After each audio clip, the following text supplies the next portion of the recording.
Satnam aloha, everyone. If you could put your name and where you're logging in from, that would be great. And welcome to the live stream. And thank you for your patience. I had some technical issues. Okay, so let's do the chart here. Oh, I want to try something different here. Just a second.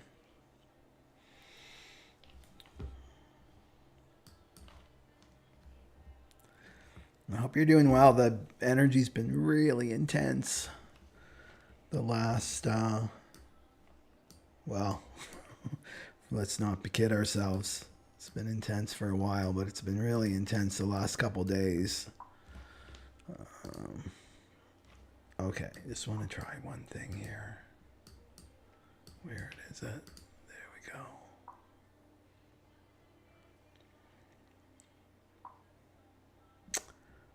Okay. There we go. That's what I want to do. There we go. Perfect. Okay. We're ready to go. So I want to look at the chart, the present chart now. And so people that will be watching in the future now moment, I'll timestamp it so you can skip by this part and go right to the Saturn stuff. This one. Is it this one? Yeah. Okay. Okay. So that is the chart as of Tuesday. Or is that Wednesday? Just a sec. July 2nd, 3rd, 4th. July 6th, so Wednesday. This is as of Wednesday. Saturn moves into the 49. But look at this. So it's still in the nodes. That's the karmic axis, right? The 4323. And then look at this. This is the channel of mutation coming from the root chakra, that black center, and then the sacral, which is the red, and the 60th gate joins up with the 30th, the third. So Pluto, you can't see that there, but Pluto is in the 60, the shadow of limitation, and then Mars is in there with the third. So this is a channel of mutation. And that is, when's that going to end?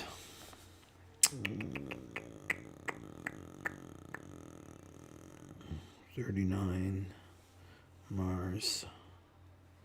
Okay, it moves into Friday. And so Mars is going from Aries into Taurus. And the other thing of note, too, is that Mars is in the 29th degree of Aries. During this weekend, this July 4th weekend, which is a huge celebration in the United States. And that means you got to be grounded. That's what I would suggest. It's like really volatile energy right now out in the world. So just be a little bit grounded, you know, be aware of your surroundings, not engage in any, you know, don't bite the bait, like I said before. Don't be the little fishy biting the bait and getting into conflict with people, because people are going to be on edge during this weekend. And then the other thing, too, is the United States is going through their own Pluto return. So this very similar. Pluto is in the same position it was in 1776, right? So, I mean, I don't have the United States chart here, but they've got the 38 and the 39, right? And that's the warrior, the spiritual warrior. So, you know, the perseverance and liberation. So expect the unexpected for this weekend, but just stay grounded. Okay, where do I want to start here? Let me see.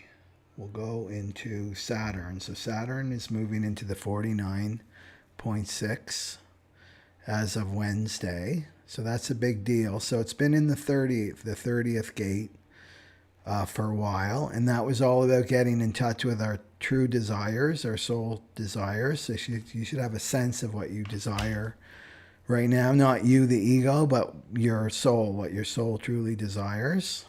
Okay? And so then it's moving into the 49.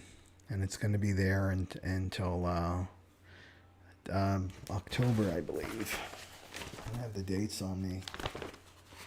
Offhand, yeah. December 49. Yeah. Oh, it's well, it goes into the 30 a little bit in the 2023, but it's there until March. So March 9th, it will move into the 55 of 2023. So it's going to sit here for a while. So Saturn really is our spiritual lessons, right? So wherever Saturn transits in your chart, that's like a deep lessons for you to learn. And so Saturn is like the gentle brick wall in a sense, you know? It's just like there's limitations, restrictions, there can be repression, all those Saturnian type things, so that you're able to learn your lessons. And it's about maturing too. Saturn is all about maturing. So we're going to go into how it's going to affect you in your according to your chart. But again, it shouldn't be any surprises because Saturn is so rooted to the Earth, right? It's connected to gravity and limitation and time and space. So we're going to experience it on the Earth plane. So the 49 is directly related to the solar plexus. So that's this brown shape right here, right? Oh, and then we've got the 36-35 channel too. That's speaking from the solar plexus, right to the throat. That's the manifester channel. So this is a real time that we're going to start manifesting those desires that we've been working on. They should start to materialize this week because Mars is moving into Taurus, and Taurus is all about the earth plane. So whatever you've been working on, for good or bad, right, it's going to start to manifest for you like really, really quickly because Uranus is involved too. So I've been moving from the 30th to desires and then to the 49. So this is the shadow of reaction. So it's no surprise that it's there in the solar plexus. So that's the center for our emotions, right? It houses our emotions. And this is what's being cleansed for the Aquarian age, for this big solar plexus mutation that's happening in 2027. And the 49 is collective. So it's like a wave that's moving through the collective. So we're going to see big changes in 2027 because that's when this mutation happens. So it's clearing out. This is the purification work that is happening now in the solar plexus, whether you agree to it or not. This is why we're seeing people so emotional, like on edge with their emotions and lashing out in the shadow of reaction, right? So this even goes back to our ancestral patterns, right? Our emotional patterns that we've inherited from our ancestors. So let's go into just this pattern. And so it's I wish that wasn't like that. I'm so feeling this shadow on me. I noticed it when I started meditating on it today. Okay. But we have to be patient, gentle, and compassionate with ourselves. Okay, so it's the shadow of reaction. This is about emotional reaction, right? It's the gift of revolution, and it's the city of rebirth. So this right here is going through a huge mutation, this 49, for the Aquarian age. Okay, it's connected to this 19 that makes a channel, and this is breaking apart. I talked about this in my 2027 webinar. I don't want to go too deep into it. It's like really, if you're interested in it, go check it out on my website. So it's the fear. So every shadow has a fear and a need. So right here, the medicine for this this particular shadow pattern, and we're all feeling it, no matter if you have it in your chart or don't. Like this transit we're going to experience until 2023, and Saturn there, all of us are in for a ride. You need to stop reacting to your emotions, your emotional state, right? This solar plexus mutation, it's just you have no control over it. It's happening, right? This is the Great Flood. Remember Noah's Ark, 40 days, 40 nights? Well, the 40 days, 40 nights and longer is happening inside each one of us. That's the Great Flood, is our emotional, right? This emotional purification that's happening in the solar plexus. So this new awareness system can come online, and this is spirit awareness. This is when we're have the experience that we all are one. It's not just a nice little mental concept that we learn, right? It's a real thing. So we get to experience that. So the fear is fear of rejection. And the belief is I can avoid the fear of rejection. And it's deep. You may not even be aware of it, right? That these fears that we all have as humans, this is a deep fear. This is one of the 6 primal wounds, right? Is rejection, abandonment. So I can avoid, so the belief pattern, which is a misbelief, is I can avoid the fear of rejection. This is how the ego thinks, the shadow thinks, by reacting to my emotions and pushing people away, So this is tribal consciousness. So that's what's leaving the planet right now, is tribal consciousness. So we've got 3 types of consciousness. We've got individual consciousness, right? The individual, to individuate, to differentiate, become your authentic self. And then we've got the tribal consciousness, which is like my nationality, my religion, my family, my culture. That's all disappearing. And whether you like it or not, we're seeing it out in the external world. It's just the power, the shadow frequency wants to control this energy, right? This is part of our evolution, that this tribal consciousness is leaving. And I even noticed today, a friend of mine from, because we had Canada Day on July 1st, my Canadian friend emailed me, and she said a city in Canada, Winnipeg, they don't call it Canada Day. They're calling it the New Day.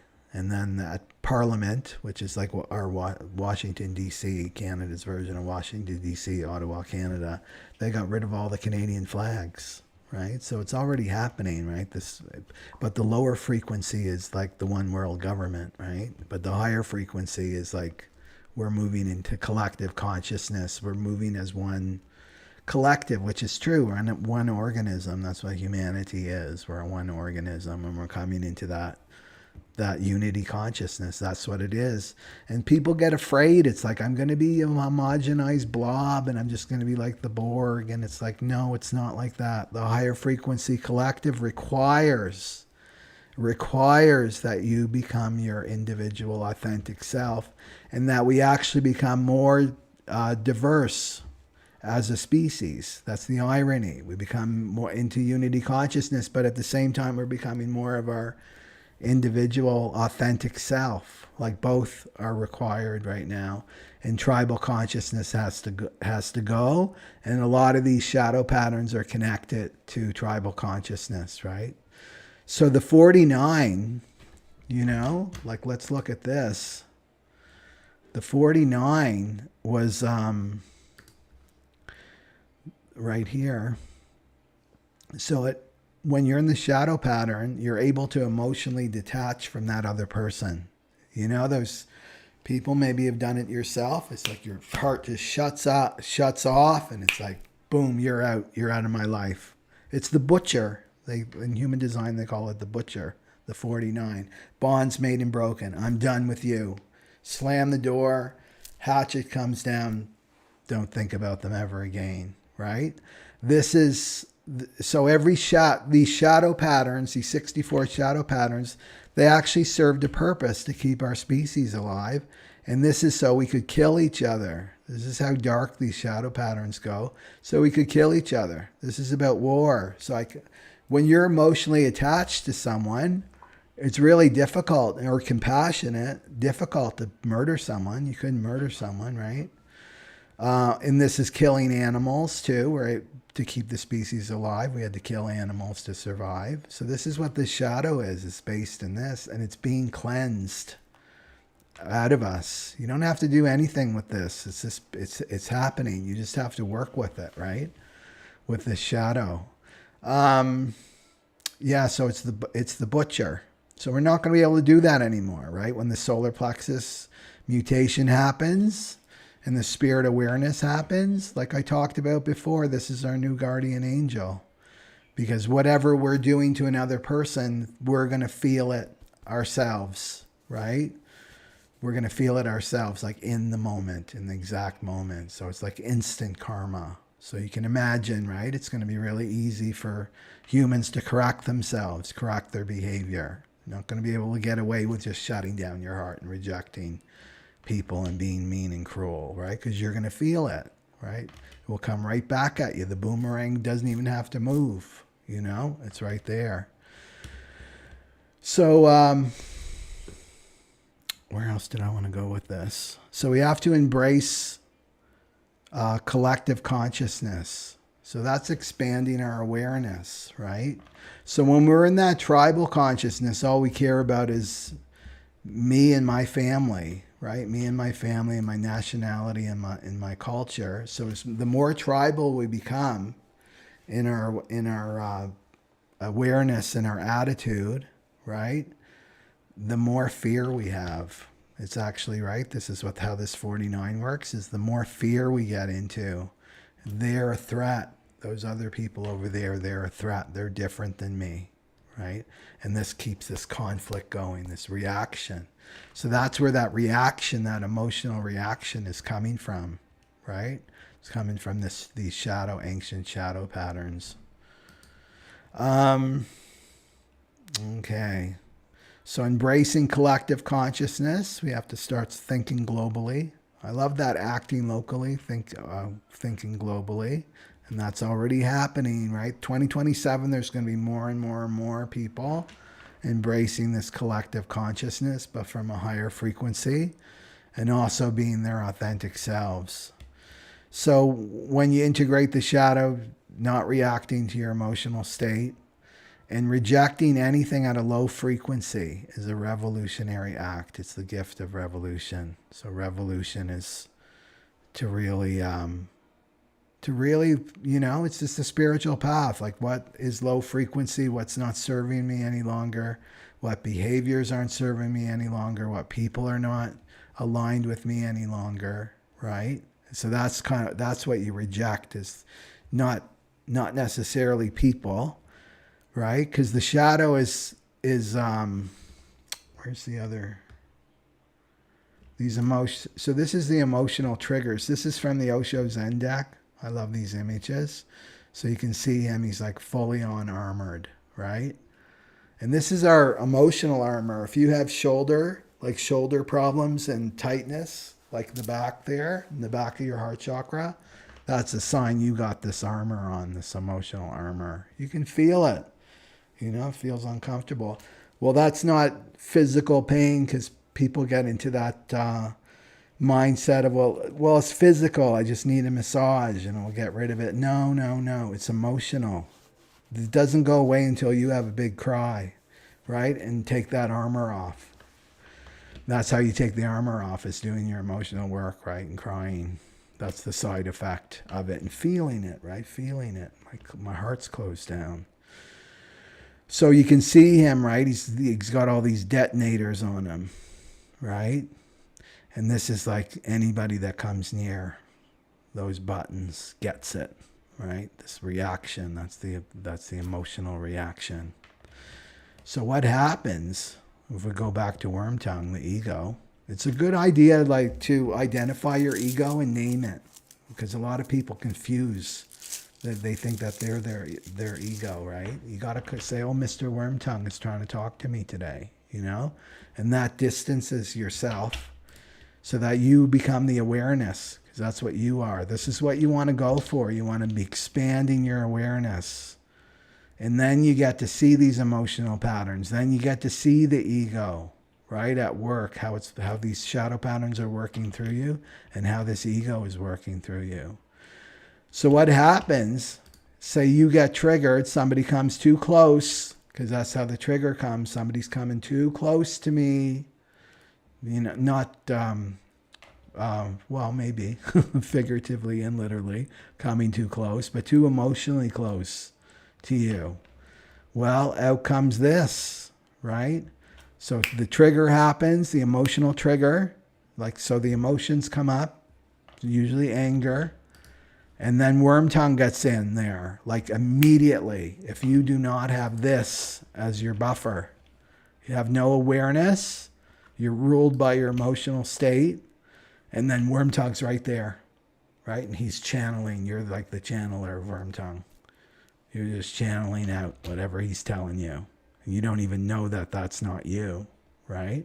When you have no awareness. And then out comes the rejection, right? So I'm going to reject you before you reject me, because the fear is rejection. So I'm going to reject you before you reject me. And we can see this at work. Cancel culture. This is all cancel culture right here. You're getting too close, right? I'm going to reject you. You can't play with us anymore. It's the mean girls at high school, right? The women know this, the mean girls at high school. The boys bully, that's how they reject, right? And then the girls would, you're not playing with us. We're canceling you, right? We're going to just destroy your reputation. This is the rejection. This is the shadow that I'm talking about right here. We're already seeing it. When you start to learn about these shadow patterns, it's just amazing. You start seeing them working out in the world, right? So this is the cleansing that's happening right now, right? About this rejection. But the real fear, and this is the clincher, is when somebody... you know, when these reactions happen, and they really happen in our intimate relationships. So these are the people that we're sexually close to. These are the people that we're emotionally close to, right? So it could be like a sibling or something, like you're close to your sister or your brother or your parent, like emotionally close, or your partner. You're emotionally close and you're sexually close. These are when the emotional triggers really come in. Because there's love there, right? There's genuine love there. And so this is a reminder, right? It's the echoes of that 0 to 7 years old. Because we were open. We were open-hearted. This armor came later. We learned this to cope, to protect our hearts.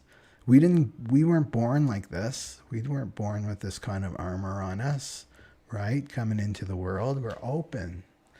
Right? Just love, just the embodiment of the frequency of love. So this is the echo, right? Those reactionary triggers are triggering something from 0 to 7 when we did get rejected, right? By a parent, because I told you we're living on the hospital plane, right? That our parents too went through this system. So they had to learn this too, to wear this armor and close down their hearts. Right? So it's an echo of that time, right? And that the trigger releases those stuck, stagnant emotions, you know? And what do they want to do? This is the revolution, is to alchemize them and feel them and let them go. And then a rebirth happens. So what this armor is, and it happens so quickly with emotional reaction, is, that you don't feel that rejection that you did when you're from 0 to 7 years old, and it happens so fast. And this can really wreak havoc in our relationships because we self-sabotage, right? Pushing people away. And have you ever thought like that? Like, why did I say that? Or why did I push that person away? They're a really good person, right? Well, you were under this worm tongue, right? Telling you, like, push that person away to keep these emotions at bay that want to come. They want to move through you. And so we can't be afraid of our emotions, right? I was thinking today, if I died tomorrow, what message would I want to send to the world? And it would be, don't fear your emotions, right? So many people are in so much fear around it, and they're scared of them, and they're scared of losing control, because that's a big part of it, losing control. Fearing the overwhelm, Neptune in the 36, right? Feeling that overwhelmed by their emotions. But that's the way through. This is the way through for the Aquarian age, is that we have to do this purification work. So it's best to go with the emotions. Don't go into this, right? Listening to worm tongue, creating these actions. This is the reaction, and it's just going to do this. It's just going to, self-sabotaging yourself, because the only thing that's trying to get through, really, through these stagnant emotions from 0 to 7 years old, is love. That's all that's trying to get through. That's all that's trying to reach you, is the love. And we're terrified of that. We're not terrified of it, but the ego is terrified of that divine love coming through, because he gets smaller and smaller and smaller and diminishes. And that's our true power, is the divine love, right? So what do I want to say? The other thing too is the 49 is connected. The programming partner for the 49 is the 4. And that is forgiveness. It's all about forgiveness, and it's the shadow of intolerance. So what a deadly duo, eh? Intolerance and reaction. So that's being intolerant of people that are different than you, right? But the root of it is this rejection. That's why we react. So it's a good idea to look at, like, when I react, when I get emotionally triggered, especially in my intimate relationships, go to the root. Like, look at your patterns. This is awareness. This is becoming a spiritual adult. This is about maturing emotionally, getting emotionally mature. Don't be listening. I'm justified in listening to some stupid story that worm tongue made up about that person you rejected, so I can justify it. Don't listen. This is a liar. This is a deceiver. It's a manipulator. It's not you. Doesn't have your best interests in mind. Doesn't want you to grow and evolve, right? You want to be raising your frequency to listen to your higher self and your intuition. That means this, to become more aware. And when you become more and more aware, you start to see these patterns, how you're sabotaging yourself, how you're making, crazy mistakes and bad choices in your relationships, attracting to those same kinds of people over and over and over again. You want to get in the gap. This is the gap, right? There's no gap here when you're in this space. There's no gap, right? Trigger, boom, trigger, person's getting too close, trigger, ego, react, push away, push away. There's no gap. You need the gap. And that's to bite your tongue, right? To bite your tongue and not listen to the ego, and then go into my emotional patterns. What triggers me, right? When do I push people away? What is it about? What happens? Like, rewind the tape, right? Become more and more self-aware, and then you're going to see the patterns, right? Oh, this is when this happens and this happens. That's when I get really, really triggered, right? And then you go deeper to, oh, I was fearing their rejection. I felt vulnerable. I didn't want to. I felt vulnerable, right? And I was starting to open up my heart and have feelings for this person. But I was afraid. I was afraid they were going to reject me. So then I rejected them first, right? So you'll start to unwind and unravel from this shadow pattern. And that's the revolution, right? It's not outside there with the placards and trying to get little g to change. Little g's not going to change. Nothing's going to change on this planet until we each take responsibility for what is going on inside of us. This is where the real change is. It starts with the individual, right? So that's the real revolution. It's an internal revolution. All the enemies are all in here. They're not out there. They're in here. That's the source of them. That's the origins of them. This is the shadow work. And then a rebirth happens. The rebirth. So that's what Saturn is teaching us for the next, Saturn's in there for three years in a house. We're going to go through six shadow patterns, right, according to the human design. And then so it would behoove us to learn our lessons here about reaction and emotional triggers and what triggers us. And then you're going to be able to see it, and you're going to be able to have that awareness to restrain, right? That gift of restraint, and not to go into reaction, right? And incurring all of this karma, because our relationships are a mirror. I talk about that, right? Your relationship is a mirror for you, for your relationship with the divine, but also goes bigger than that. Our relationships with one another are a mirror for the world, what's going on in the world. So if you want to get rid of war, if you want war to leave the planet, I think a lot of us want peace, right? We don't want this. It's so old, right? It's so ancient that we're still fighting, like projecting our collective shadow on one another. This is the shadow of intolerance and reaction, is war. Is to, if you want to, is to create peace within your own relationships, right? Our own relationships are a reflection of the greater world, what's going on in the greater world. So if you want to get rid of war, then you create peace in your relationships, right? To look at it like that. So whenever you have a breakthrough with somebody, say you rejected them, right? And then you see your ways, you go and forgiveness, right? It's the fourth city is forgiveness and understanding, right? And then you're just open and vulnerable, honest, emotionally honest, right? You make amends, and then you join with that person. Boom, more of that war consciousness disappears, right? Do you see the individual and the collective, how it works? Right? It really starts with us and making our own world right, correcting our own world. And then we'll start to see it. We'll see it reflected out in the external world. What else did I want to say here? So you have to be patient, right, with this process when you're doing emotional work, because you're dealing with the inner child from 0 to 7 years old that felt rejected. And the medicine for rejection is gentleness. It's being gentle with that wound because it's so deep.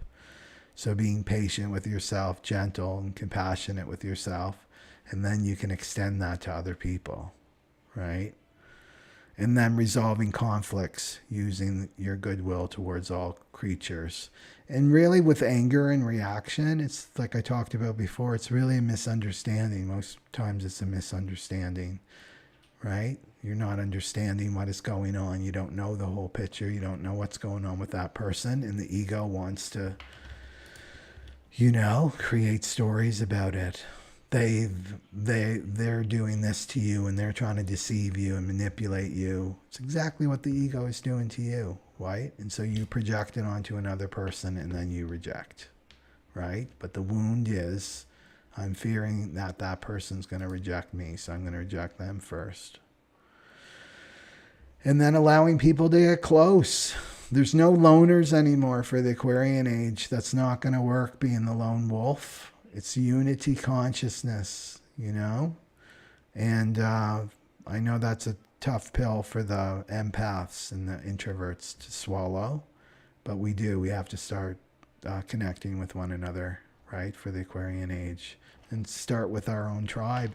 The thing to realize is there's so many people like you out there, We all have a fractal line. We have our soul allies. Like there's millions of us. There's 144,000 fractal lines or templates, and we belong to one of those fractal lines, So there are other people like you.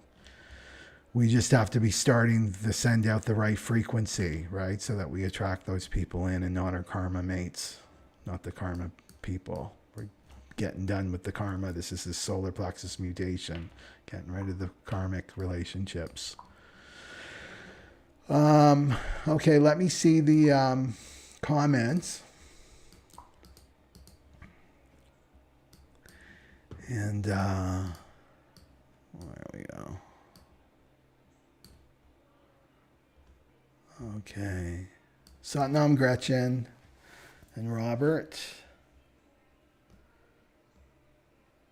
Splenic Manifester. I like that you spell Canada with a K. Okay. Satnam CA, Patterson, Lisa, Tammy, Wood Person from Sydney. Oh, we got a lot of manifestors here. And then Jen Goodwin, Diana, Taurus, Susan E. Corey from Texas, Katie, Jen Goodwin from Vancouver Island, Luna from Florida, Ginger from Minnesota.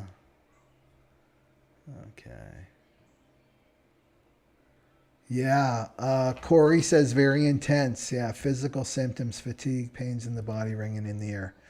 I think I talked about this before. Whenever I feel like I'm shifting and changing energetically, I'll start to see geometric shapes everywhere through my peripheral vision, and then it's actually in front of my eyes, but I'll close my eyes and I'll see them. If you've ever done ayahuasca, I did it once. It's the same geometric shapes.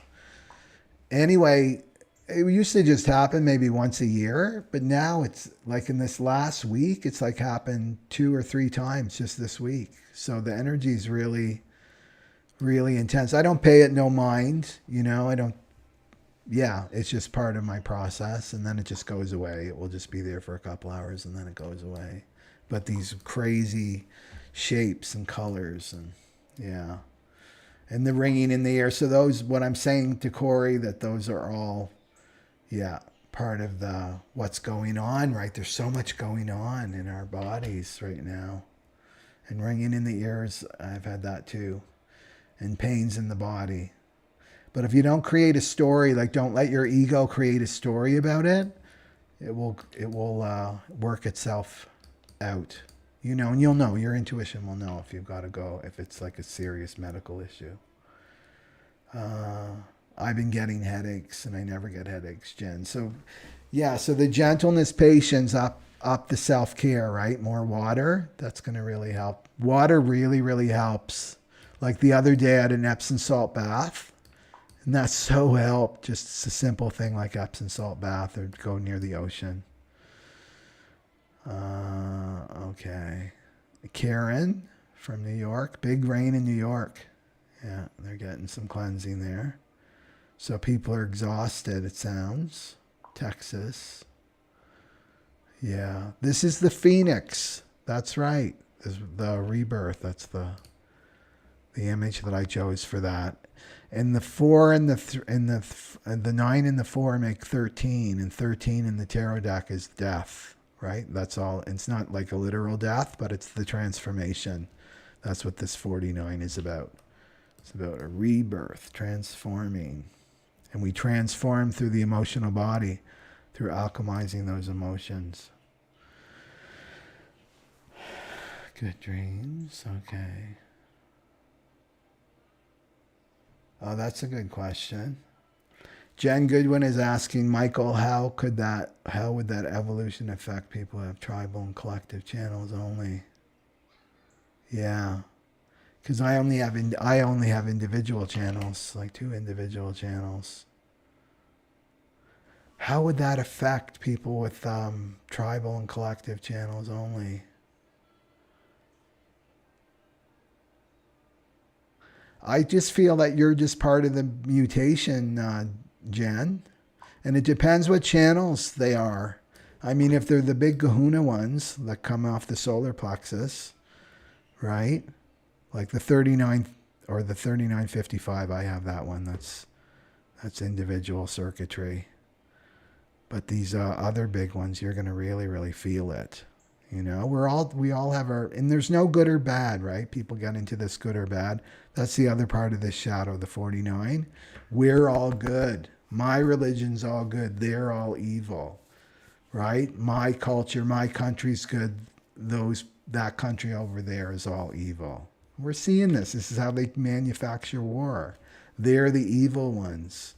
You know, I love to watch the propaganda, right? And the propaganda is right in our entertainment, and watching Stranger Things, because millions and millions of young people and teenagers are watching that.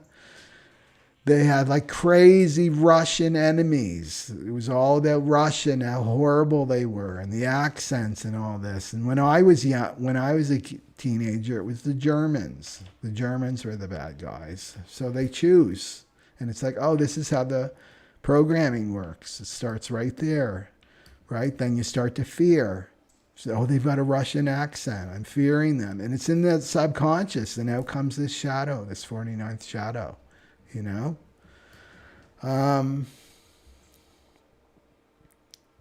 Okay. So I would just say that that we're just all having our own unique experience of this evolution, and playing your part. I don't know, right? Because I'm a pure individual. I don't know if I could really speak to that. Let me just meditate on it. Maybe something will come up when I start doing the cards and stuff.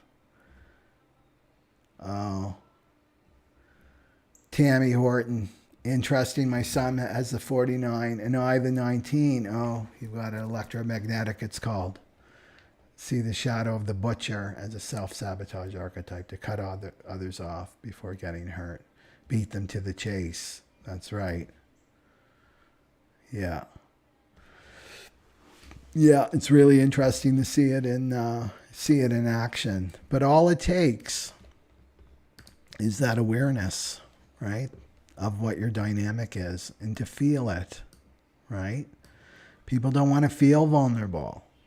They don't want to open up themselves emotionally, right? And that fear of rejection is a huge, huge one for all of humanity. We don't want to be rejected. Worm tongue, that's right. If you watch Lord of the Rings, he was like not a good guy. Jamie, I had to go to Walmart yesterday. That was a big practice day for learning patience, understanding forgiveness. People were very angry yesterday. Yeah. Well, Pluto and Saturn, right, opposing one another. Let me just see if it's still there. No. Yeah. Yeah, Pluto squaring Mars right now. And let's see.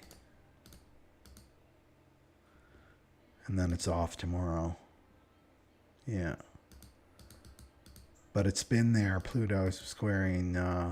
And I use a tight orb, so we're still going to feel it after next week to June 30th. It's been like direct within a degree, squaring Mars. Yeah, people very, very angry. Tammy, do you have a favorite meditation for worm tongue? I do, actually. It's diluting the ego. I think I taught this before. You make your hands like a teepee, all your fingers together and your thumb. And then you bring that to your heart center. And then you point your fingers at a 45-degree angle. It's really, Kundalini Yoga meditation is all about angles, geometry. And then your eyes are closed, but you imagine your eyes turning up and looking out through your crown chakra, right? And so you're breathing through the nostrils, so inhaling through the nostrils slowly, and you're imagining the energy coming through your crown chakra, and then you exhale through a tightened throat. Like that. And what that does is tricks worm tongue, right? Because that's the death breath. That's what the breath people have when they die, when they take their last breath. The worm tongue is like, oh, this one's going. This host is going. Got to get me another host. The parasite's got to move on. So I do that one. That's a go-to for me. I do that for 11 minutes. I think I did it a couple times this week. And it gives you so much spaciousness, right? Because he gets really, really small. Worm tongue. Sinbad, lone wolf. I love that you call yourself lone wolf. As a manifester, I'm asked a question and triggered. I give up. LOL. I'll always be a lone wolf. It depends on what the question is, right? Well, manifestors, right? If you're a manifester in human design, you know this rejection because of your aura, right? You don't have the nice, warm, fuzzy, enveloping aura that the generators have, right? The generators, all inclusive, big teddy bear auras. I don't have it either. I'm a projector. But the manifestors are not like that at all. You know, whenever I'm around a manifester, I feel like I'm getting the energetic goose. Like when I'm not, when I'm not aware, like I'll know, oh, I'm around a manifester, because their auras are about moving energy, and they impact people. That's what they're here for, here to impact people. So you got to get used to it, right? With your aura, and it's about informing, right? Manifestors have to inform, so you're letting people know, right? You got to just inform them. But you got to understand, right? It's just about you. It's your job to have people understand who you are and what you're here for, you know? But don't say that, right? Manifestors are here to be in relationships too. But they want their peace and they want their freedom. So it's about informing, like, I really need my freedom, right? I don't want to feel controlled by anybody, right? That's a way of not, instead of just rejecting, because that manifestor would do that too. Well, I'm rejecting this person because I don't want to get hurt, because they're used to getting rejected. Their aura, right, would attract that to them. Okay.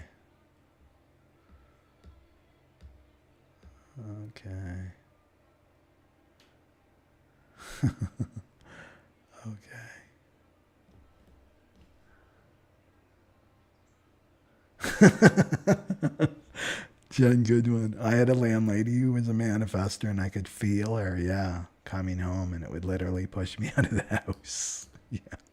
My mother was, my earthly mother was a manifestor, so I know that feeling. And it so helped me when I learned human design. I understood her a lot more, you know? Yeah. They're a unique type, right? Only 10% of the world are manifestors. Okay, so let's get on with some cards. Right here. So you can see how the shadow of reaction would keep you from doing your soul purpose, right? Because our soul purpose involves other people. It's not about just being on your own, being the lone wolf. Not for the Aquarian age, right? Your soul purpose involves other people. It involves relationships. How this fear of getting rejected, right, would keep you from really putting yourself out there.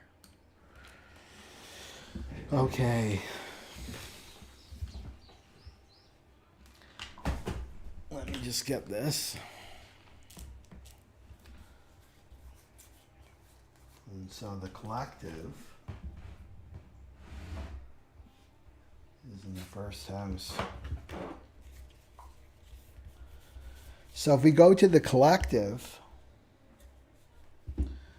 the shadow of reaction is happening in the first house for the collective of humanity. And that's all about our identity and how we show up in the world. So that's happening for the collective. I mean, it so fits with that we have to become our authentic self, right? And that's a big one. And with Saturn in Aquarius, we're learning that we've got to not be worried about what other people think of us, you know? And stepping away from the status quo, stepping away from our conditioning and what makes us happy, right? What makes you happy is going to be different from what makes me happy. There's not a big collective formula for happiness, what happiness is. And this is what we can be conditioned to believe. To follow the script. Go to indoctrination school. Get your master's in indoctrination school. Go get a good job in corporation or whatever. Or get your title, right? Be a really good slave, an obedient slave. Get married, marry another slave, have slave children, and then it continues on. Make lots of paper and money, right? Get your house, get your all your cars and things like that, and that's going to make you happy. Or fame, right? They swing that carrot in front of people too. It's whatever makes you happy. That's what we're learning, right? With Saturn in the 30th. That's coming out of the 30th, right? About our desires, our true desires. What makes you happy, right? Like go within. That's what the collective is learning. To go within. And this is why there's so many blessings with this, you know, the pandemic and all that stuff. That's because it got people to stop and start reflecting on what makes them happy and what do they truly value, you know?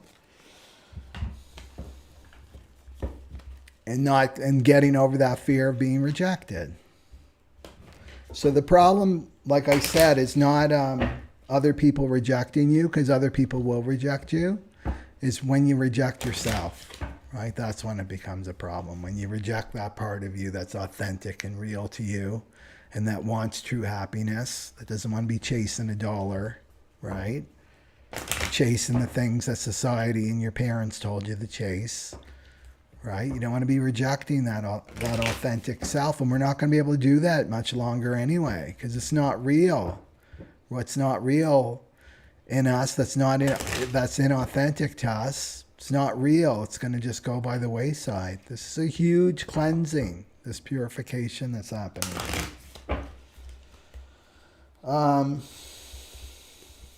So those are the good ones. Let's go here. So we'll do some cards for the collective.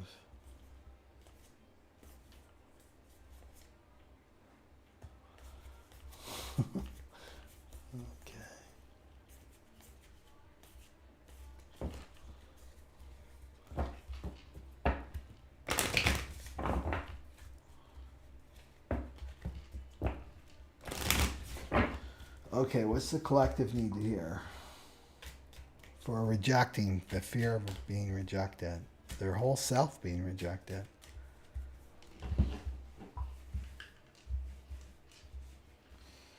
What's the collective need to hear? The collective.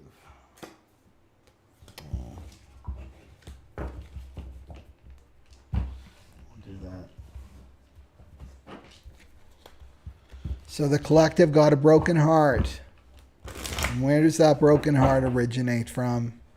Doesn't come from when you were 20s and, you know, your first love betrayed you and broke your heart. It comes from 0 to 7. That's the origins of the broken heart. So that's the collective. That rejection, that pattern comes from childhood.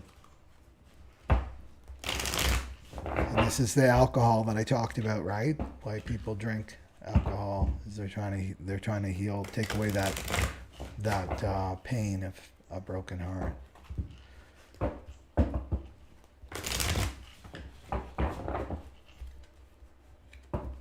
It's going to be quite something when people start opening up their hearts en masse, you know?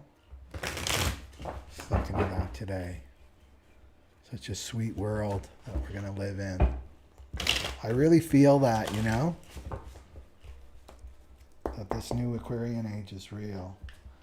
Okay, so what goes with the broken heart for the collective? What goes with the broken heart for the collective? Okay. And then let's see the gift.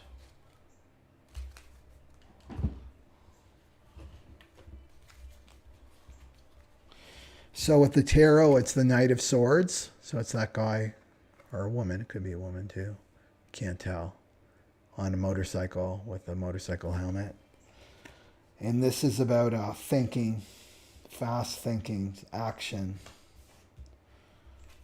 So to me, it's about slowing down, right? Because swords are about the mind. Slowing down. Because you think of how, to do inner child work, because that little child inside of us never grows up.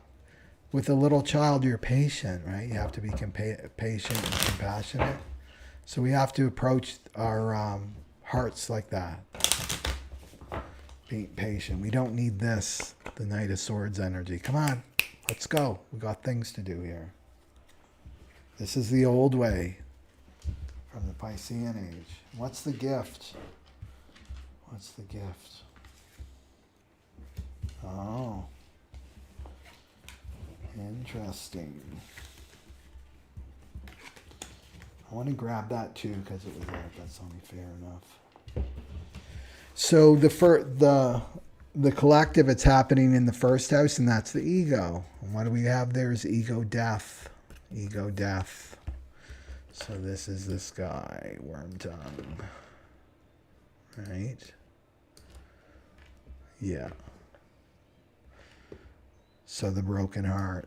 So taking time to heal your broken heart and valuing that, valuing your heart. This is what we're learning as a collective too, is to honor our hearts. Our hearts are so much wiser than the quick thinking mind, that gets us into trouble. And this is part of the reaction, right? That reaction. And then this opens us up to intuition, right? When our ego gets out of the way, that means that we can start to listen to our intuition. Our intuition, the channel to our intuition becomes stronger and more powerful. And this is already happening. The ego death, it's already happening now. It's being dismantled for the Aquarian age. The Piscean age, it was completely ruled by the ego. And that's all changing. Yeah.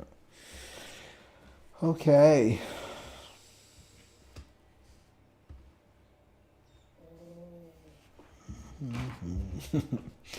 That was Bougie that had a big yawn. Okay. I guess he's bored. Intuition. Okay, broken heart. Okay, so let's go for Pisces.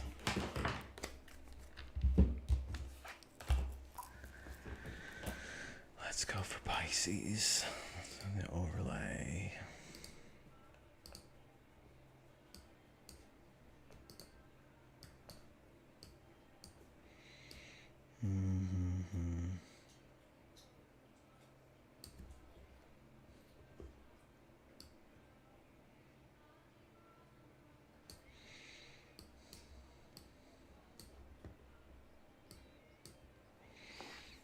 Yeah, it's very liberating to stop worrying about what other people think of you, A lot of people are making decisions in their life because they're so worried about other people and how they're perceived.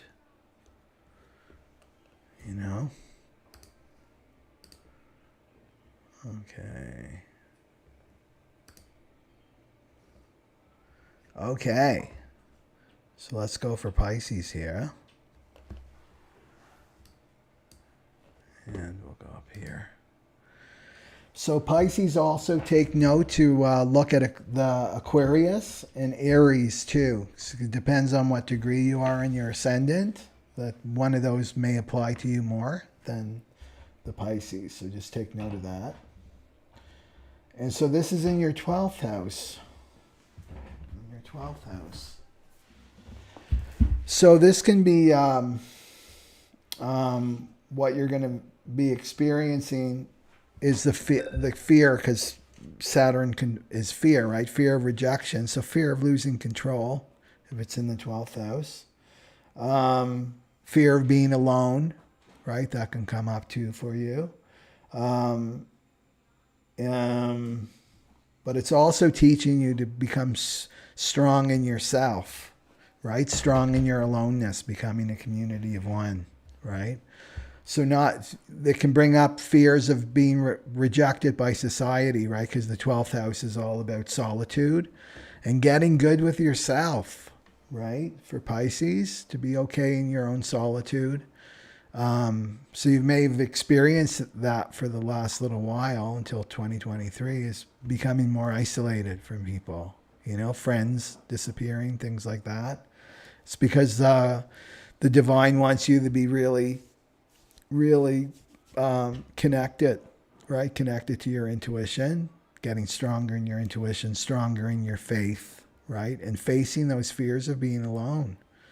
Because this comes from your past lives too. If you spend any time in isolation or solitude in your past life, it can bring up all those fears, right? And it's also your spiritual house too, right? So it's all about getting connected to your own spirituality. Like that's unique for you. It's not the ninth house. It's not religious. It's all about you and your direct experience with God and the divine. What else? And it's also about learning through suffering too. The 12th house can be like that too. So making you stronger, strengthening your character. You may be attracting things like that with you. And also feeling rejected yourself. Maybe you're feeling rejected by the divine, by life, by the world, facing those fears of rejection. And also your ego, right? This is the house of self-undoing, and that's like ego undoing. So it's also about your ego starting to get dismantled with Saturn in the 12th house. Yeah. And just feeling lonely, right? Going through those fears of just being lonely. That's Saturn. So that you can really get strong in yourself and individuate, right? And really become yourself.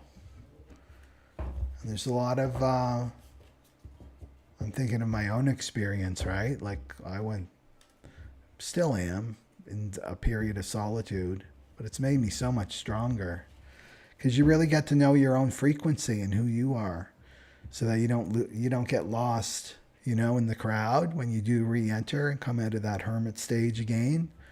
Yeah, that you know yourself so well. So there's a lot of pluses. That's what Saturn wants you to learn. Okay, let's see some cards for Pisces.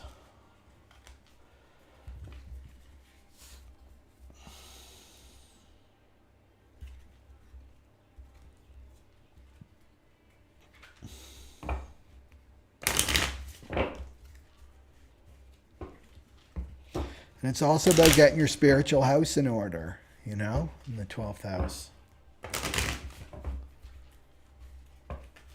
Making it a priority.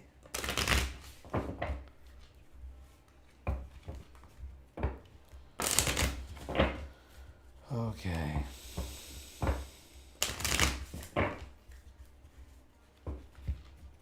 Just connecting with something, right? Connecting with something bigger than yourself. Okay. What does Pisces need to hear? What's the ego telling Pisces?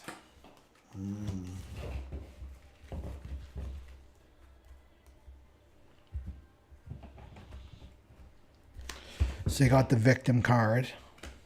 So feeling victimized by being in isolation. You may feel like you're being punished, right? That the divine is punishing you by being so alone and loneliness.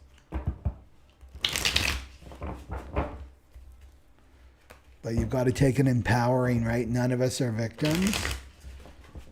And so you're going to grow. You're going to grow stronger through this experience. If you really surrender, right? That's a big 12th house word, is surrender. Surrender to the experience. I'm thinking of that story of there was a tsunami coming to this village, right? And so people were, well, it was sudden, so they didn't have a lot of notice. So some people were closing up all their windows, right? They were trying to get all their material things to safety, but they didn't really survive. Not a lot of people survived, but this one woman did.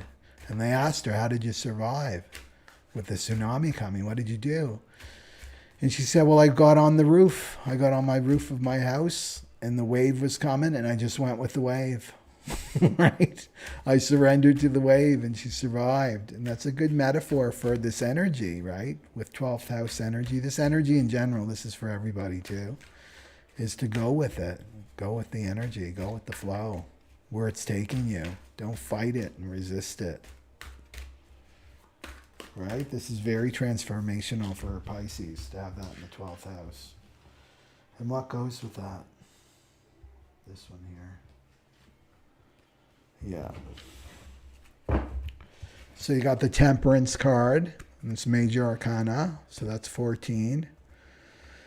And this is patience.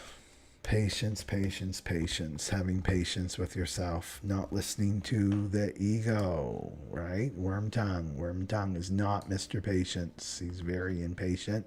And he has all his ideas of why you're in the predicament you are, or either blaming you or blaming other people, right? Maybe actually too, you yourself are rejecting people. Maybe there's people trying to reach you that are more aligned with you, but you're rejecting them, right? So that you don't feel rejected. Because it's about balance. And remember, I said this before, whenever you're in a dark place, the divine will always send you help, will always throw you a life raft, right? There'll always be hope, right? There'll be the light of hope there for you. Yeah. So this is about balance, not getting into extremes, right? And the 12th house may be showing you, maybe you're too isolated. You know, there's surrender, but then there's, you know, making a little bit of an effort to connect with others. Yeah. And it's also about balancing your emotions, right? So watching your emotional state.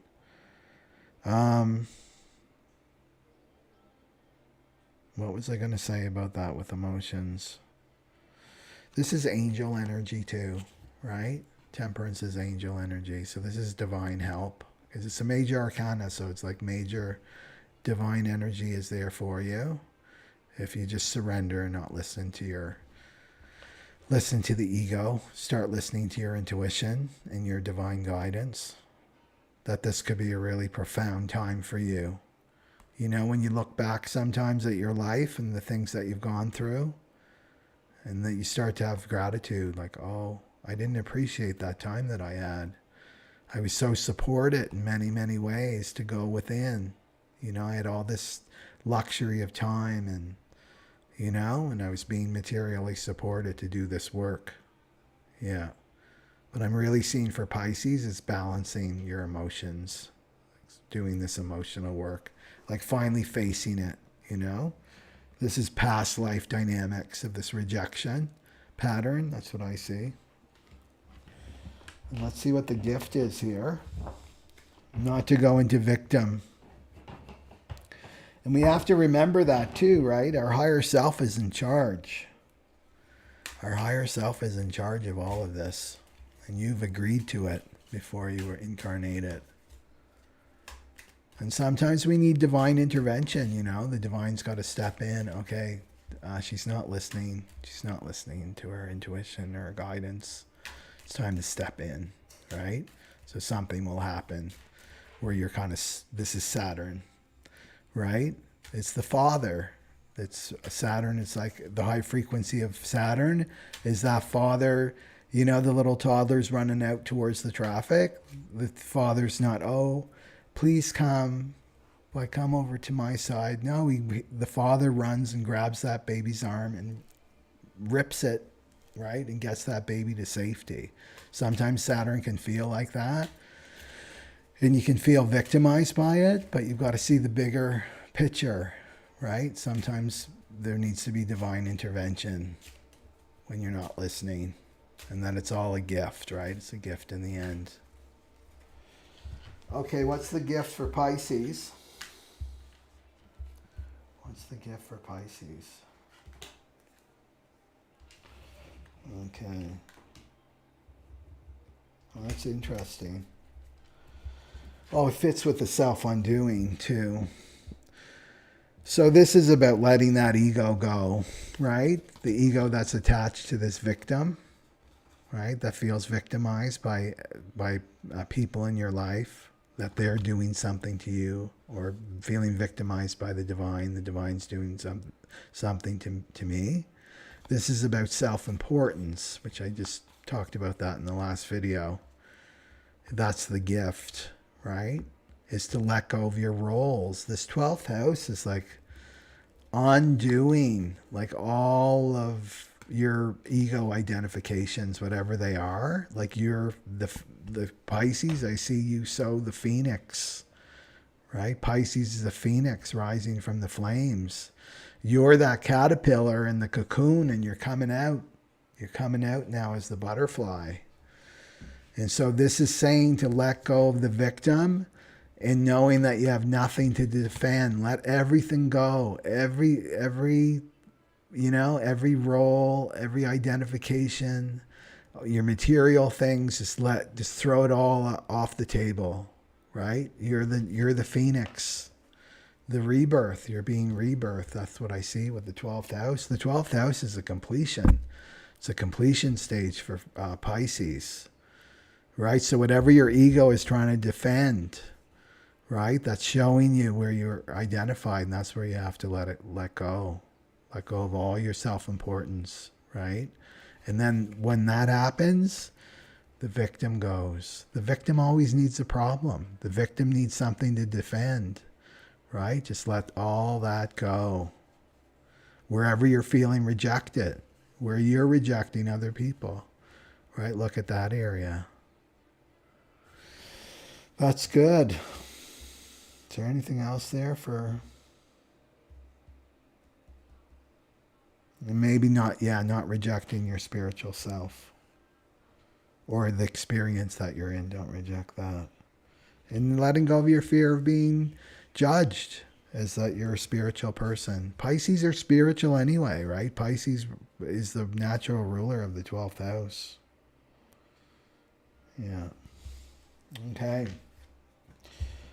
That's it for Pisces. Sun, moon, or rising. There we go. Anyway, Saturn's in there till 2023, so get on it, giddy up, and do that work, right? Surrender, surrender, surrender. Okay. Where are we now? That's not it.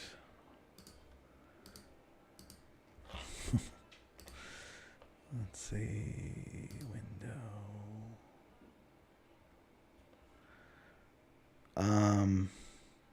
Aries.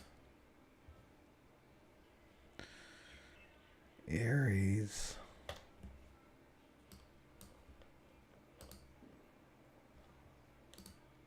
There we go, Aries.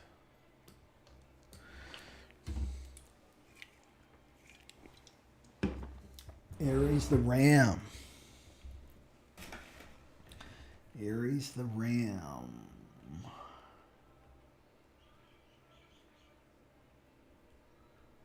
Okay. There we go.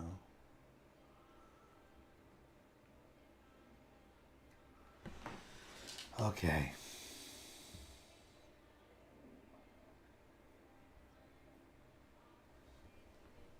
Okay, so Aries, for Aries, the shadow of reaction is in your 11th house. So you want to check out Taurus and Pisces. So it depends on your degree of your ascendant, that those two may be more applicable for you. Okay, so 11th house.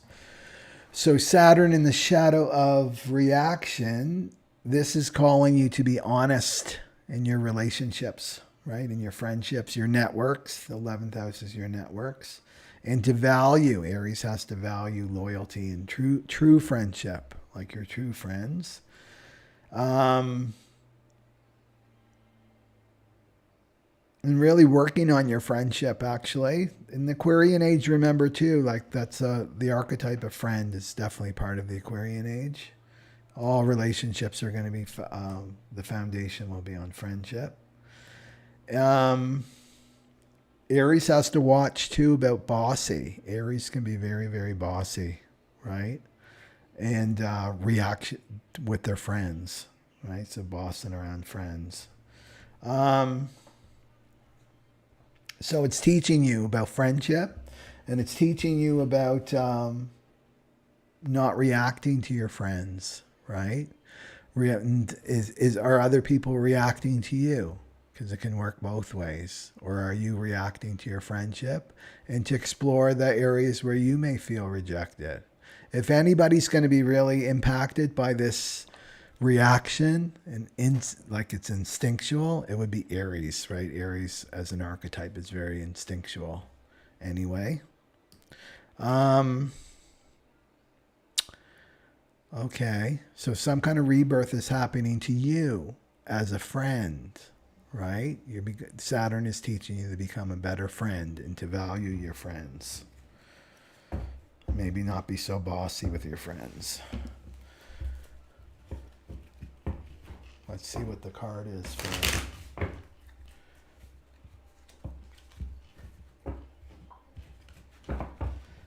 Also maybe taking more of an interest in social issues too, because the 11th house is humanitarian.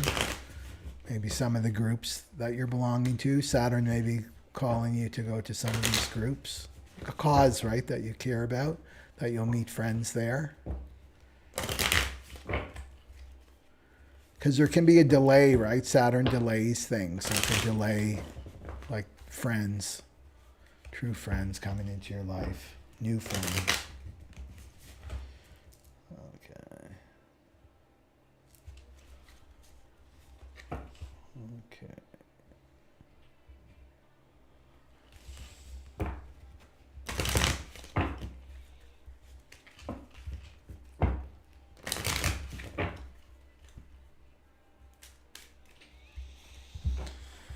Okay, what does Aries have to see today?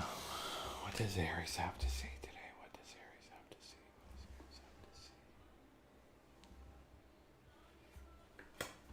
Okay. Oh. Interesting. So Aries got the self-sabotage, which is so part of this the shadow pattern, right? Is being the saboteur.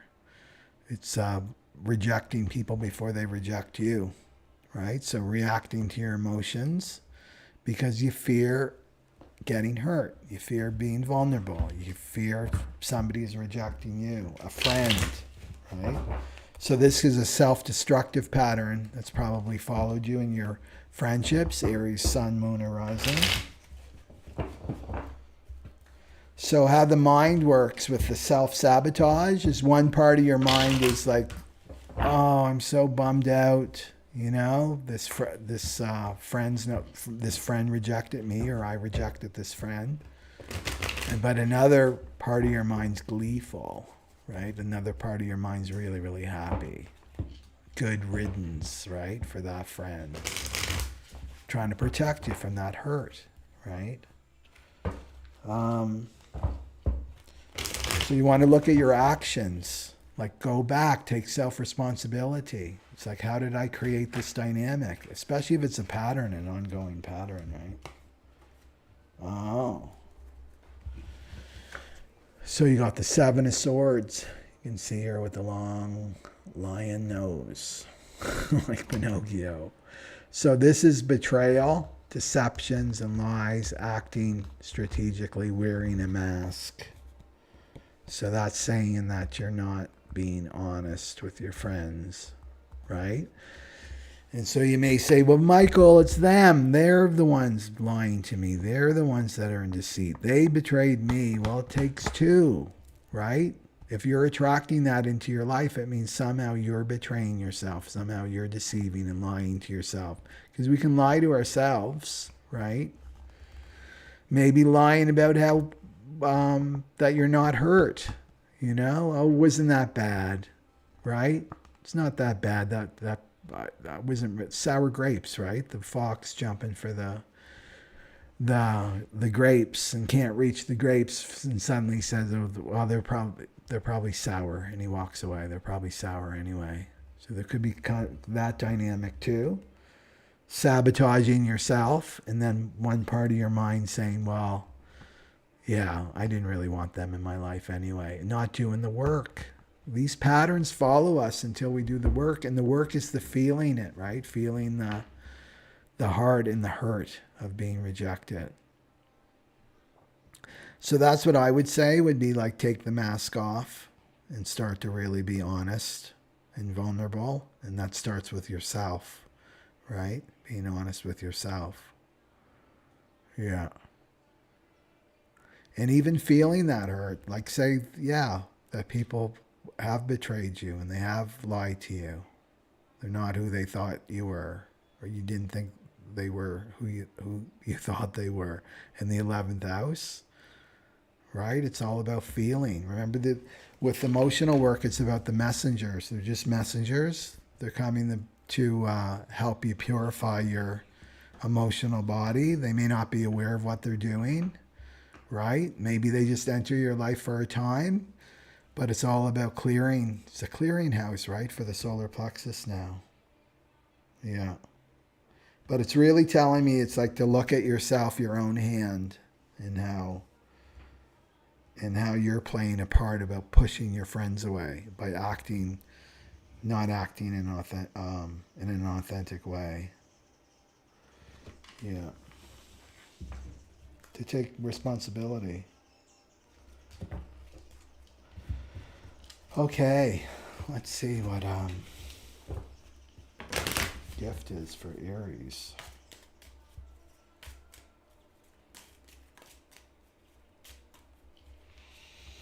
What's the gift for Aries?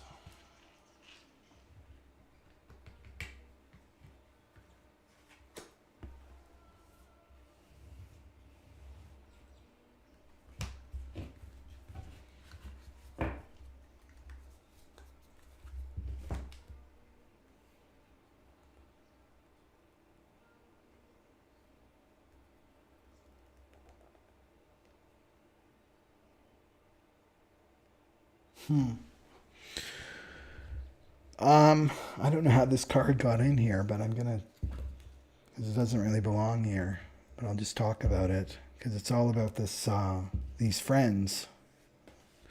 These friends are reflecting, right, an experience. So it's a reflection, it's a mirror. So the friends are reflecting an experience from your past. That's the echo that I talk about, the echo, right?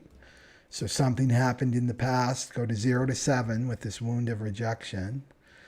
But then your reaction is a projection, right? And that's your behavior. That's reacting to the echo, right? So it's acting to the mirror. That's all it is. The mirror is coming in, right? It's an emotional mirror. Your friends are showing you something, right? And then you're reacting to it. And the reaction is coming from feeling rejected. You don't want to feel rejected. You don't want to feel that pain of being rejected when you're a little child. Yeah, so they're ghosts, right? They're ghosts from the past. So this is Yogi Bhajan talked about this, that we have to stop chasing ghosts, right? So the ghost, it's really a ghost from the past. Even though it's a real person, the emotional mirror is like, that's a ghost. It's a ghost from your past. And then when we project, it's them. It's them. It's not these emotions that are inside me that were always there before I even met that person, right? Long before I met that person. Maybe it happened at 2 years old, right? That person is just reflecting, an emotional reflection of that wound, right? And then they go away, but we try to chase that ghost. The ego wants us to chase that ghost, and it's keeping us from the real work, which is to go inside, right? Where's that wound coming from? Yeah. Okay. That's very strange. I'm going to put that card away now. Projection and reflection. Okay. But anyway, it's in your friendship, Aries, and you got another couple years to work on it, so you got lots of time. But why not do the work now? You know? Then you can attract in the good friends, the real friends. Or even change your dynamics with friends, because those friends could stick around, right? You're all healing together. Okay. Okay. Just want to see the comments.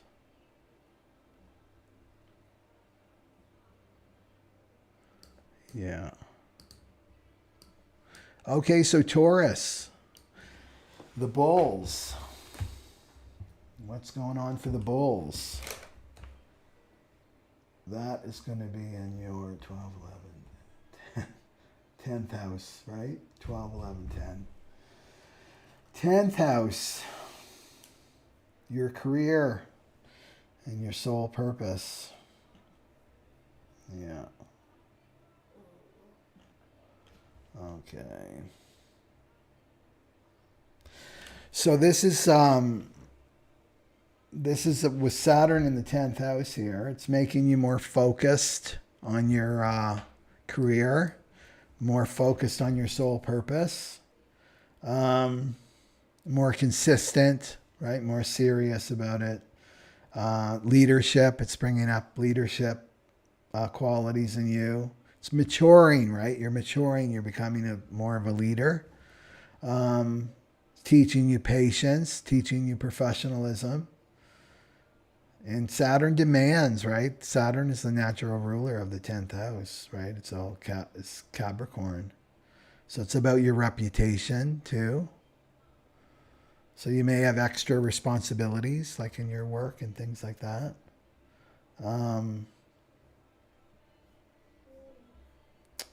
Let's see here. Let me do a card. And Saturn will point out, right? Saturn will point out the areas where you need improvement when it comes to your career. And maybe you're a Taurus and you haven't really been interested in a career or your soul purpose, but Saturn gets in there and then suddenly becomes more important to you, right? Like your reputation. Start to think about things like leaving a legacy, behind in your work.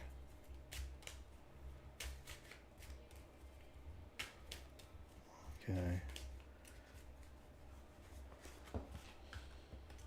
Or you'll be called out. People will call you out more. Look to you as a leader.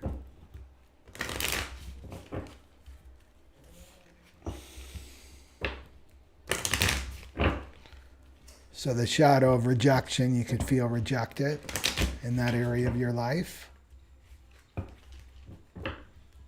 Overlooked, not really seen. That can happen too. Or you're rejecting it yourself. I'm not interested in my soul purpose. I don't want to do that in this lifetime. But then you have to go deeper, right? Well, I feel rejected. If I put myself out there, I may get rejected. Like go to the root of where this is coming from. Why am I rejecting my career? Why am I rejecting my soul purpose and my calling? This is your soul calling. Okay, what's the card for Taurus? What does Taurus need to hear? What does Taurus need to hear? That one right there.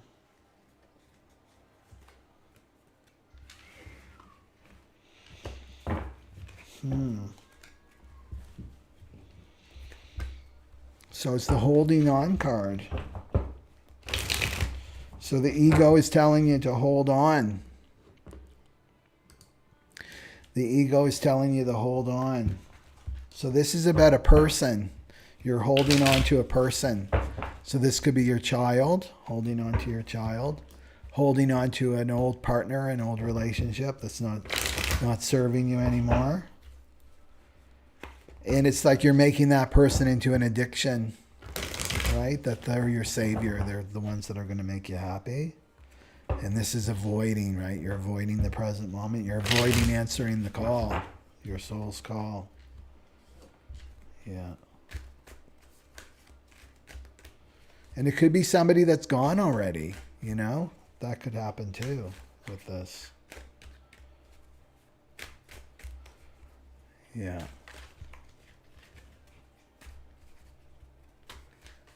Yeah, maybe you lost them already, but you're holding on to them. But it's about avoiding your soul purpose. It's like using them to avoid your soul purpose. Okay, what's the card that goes with that? So you got the holding on card. And then the Page of Swords. You can see her, she's got a big magnifying glass on. And this is communication. New ideas. Curiosity.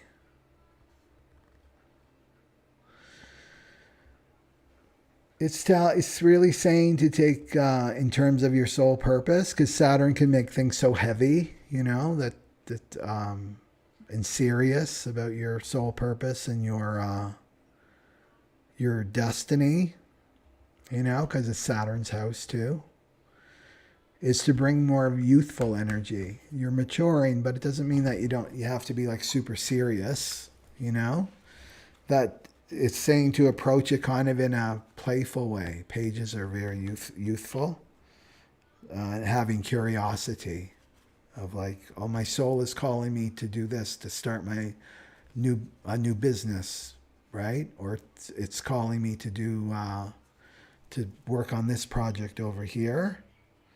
It's to approach it kind of in a curious way, in a playful way, that it can be fun. Your soul purpose can be fun. But it's also saying to let go of something. And maybe this is holding on to an old self too, right? An old serious self. Yeah. Because we've been taught, right, that work has to be so heavy and responsibility and a burden, right? That we're not supposed to have fun at work. You're not supposed to have fun in your work. You're not supposed to enjoy your work. That's why they call it work, right? We've all been taught that. So I feel like it's like holding on to an old self, like the worker, if we want to call it that, like letting go of this, the worker, what you believe that you need to be, right? Because rejection is all about worried about what other people think of you, right? It's really about becoming yourself now. Let's see what the other card is to put it all together.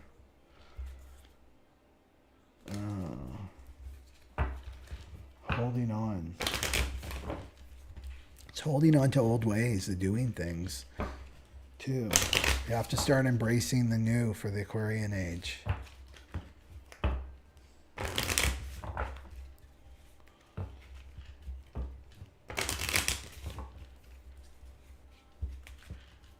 Page of Swords.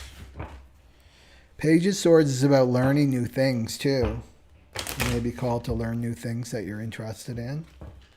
But it's about communication, right? It's about communicating. So maybe grab your journal, get your journal out. Start writing about your soul purpose and what you want to do in this lifetime. Right? We are all unique. We all have a unique contribution. That's what the soul purpose is. What's the gift for Taurus? What's the gift for Taurus? Oh. 2 cards. Okay. Rise above problems. Right? I feel like the holding on is about holding on to you remaining small and little, you know?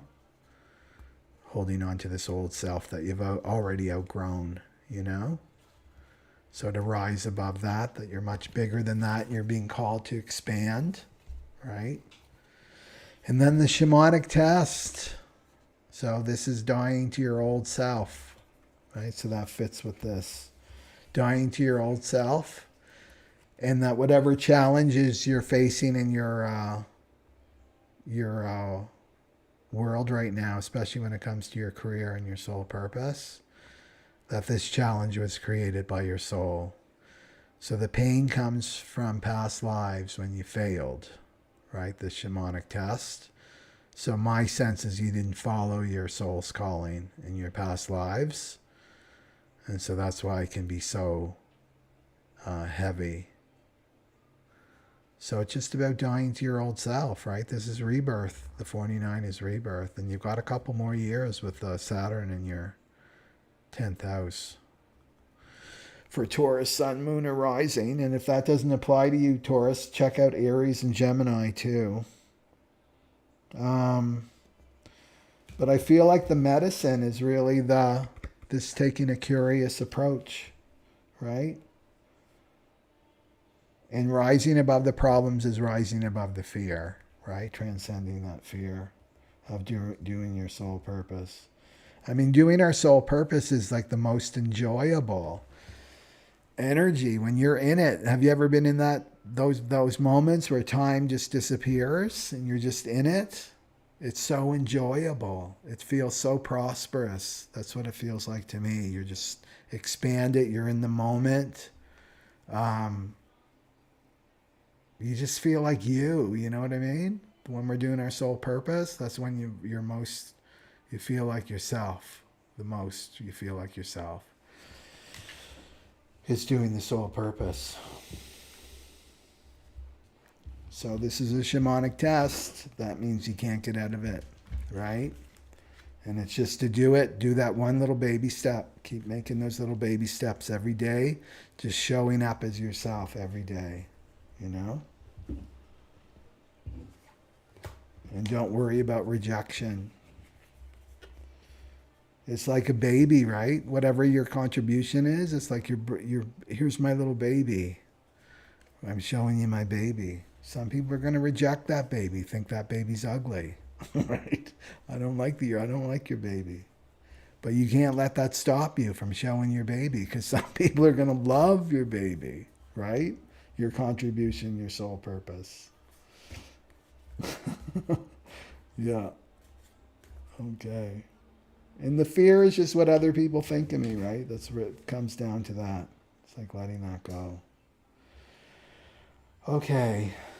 This one, this one, this one. Okay.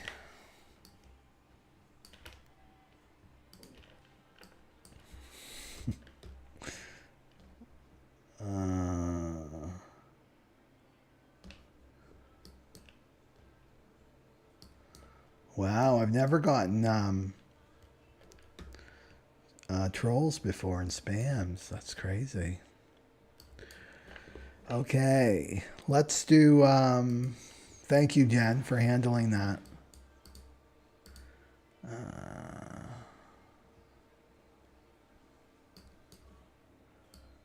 Okay, let's do this. And we'll get on to Gemini. Okay, Gemini. Release.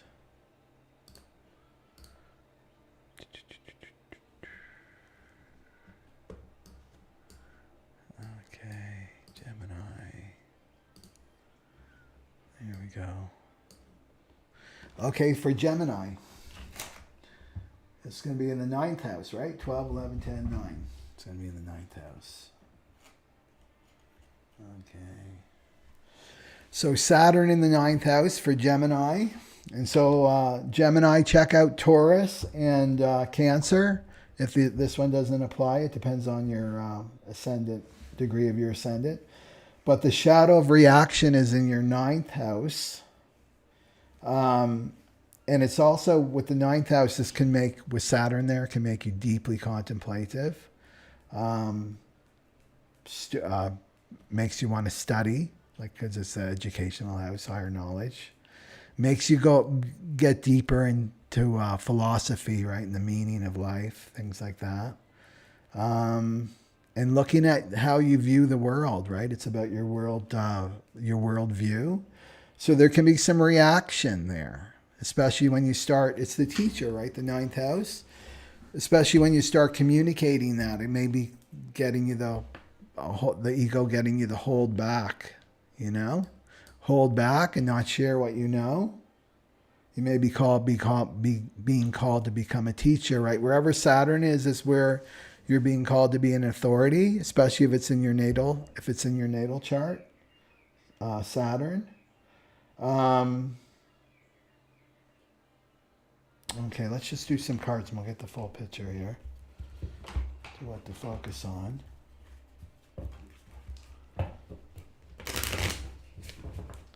You may be feeling rejected as a teacher or rejecting a teacher yourself.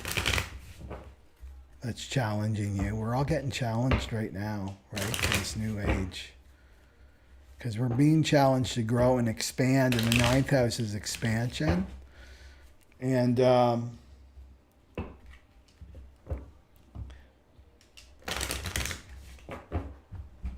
11, 10, 9, yeah. And Gemini's being called to expand and to have a rebirth in that area of your life, your education.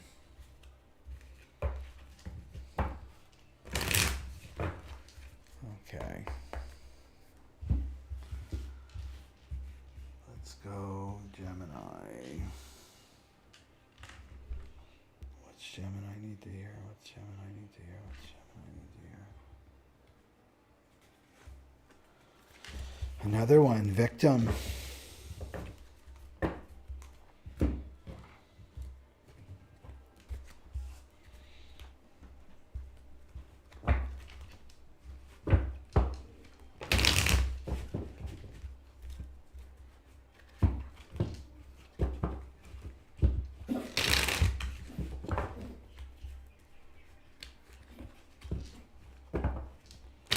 So feeling victimized by being rejected.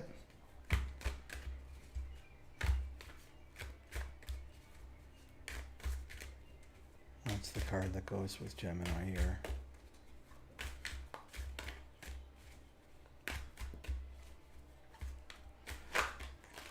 And maybe your worldview. Oh. Let me just get this off. This is distracting me. Okay. So it's the sun. This is the happiest card in the tarot. The sun. So the sun's illuminating that area for you with joy, happiness, vitality, success, what makes you happy. And it's showing me, Gemini, that you may be victimized by beliefs. That's what it is. You're victimized by some old belief patterns that have to get the heave-ho, right? That are not this. The victim consciousness will never take you to the sun energy, right? Of joy, happiness, vitality, and success. The victim wants to drag you down, right? That's worm tongue. The world is so horrible.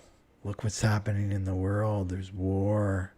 There's poverty and all this stuff that's going to happen, Gemini, right? Listen to me. Be afraid. Be afraid. And there's Gemini rejecting the world, right? It's totally rejecting the world. I don't want anything to do with this world, right? Dragging you down, right? Dragging you out of this. The joy and the happiness and vitality and success. And it's all about your thinking. When you listen to this thinking, you're going to be dragged down in frequency. And the thing with our soul purpose, if we're rejecting the world, we're not doing our soul purpose. We're isolating, right? We're isolating.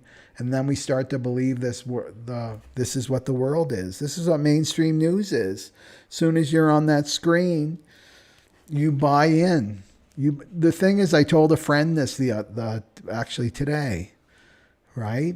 And she just sent me this news article about all these horrible things that are going to happen, and that the WEF put on saying they've got to broadcast what they're going to do, and it's of course they do, because they've got no power. They've got no power to create. Of course, they've got to broadcast it to the world. Here's what we want to happen. That's all they're saying. That's in a nutshell. This is how we want the world to go, where we're all eating bug burgers and living in a pod in virtual reality, sick. Everybody's sick and depleted and weak, and they can't leave the smart cities, right? That's what they want. So they're going to broadcast it because they can't create it. We create it through our beliefs. We believe it into existence, right? We're the ones that are aligned with the Creator, right? We've got the power of creation. They don't. That's why they got to broadcast everything. So this is what it's showing me, Gemini. So you're falling for this victim consciousness, you know? So it's time to bring the sun in. That's your vitality. This is the solar plexus, is the sun. There's the big solar sun, and then there's we each have a little sun, macrocosm, microcosm. And our little sun is the solar plexus, right? So it's time to bring that in, and this means feeling, right? This means feeling. So somehow I'm sensing when you were a child or whatever, from 0 to 7, and children are just naturally happy anyway, you may have got rejected. You may have gotten rejected, right? Expressing the sun energy. Because misery loves company. If somebody's miserable, a parent's miserable, then they and this one too came up. Look at that. It was just on the ground here, or on my table. And this is the Queen of Pentacles. So this is about being self-reliant and knowing your value. Queen of Pentacles is like, knows her value. Doesn't matter if you're a man or woman, right? So knowing your value. And that you get to choose how you see the world, right? How you see the world. But don't be taking a worm tongue's view of the world, you know? So let's see the card that goes with this for Gemini.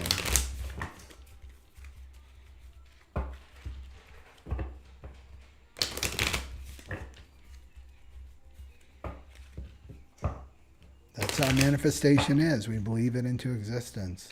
I believe it, and then I see it. It's not the other way around. We've been tricked to think it's the other way around.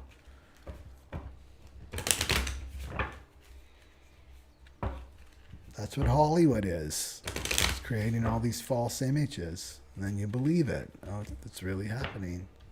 And then you believe it into existence with your power of creation.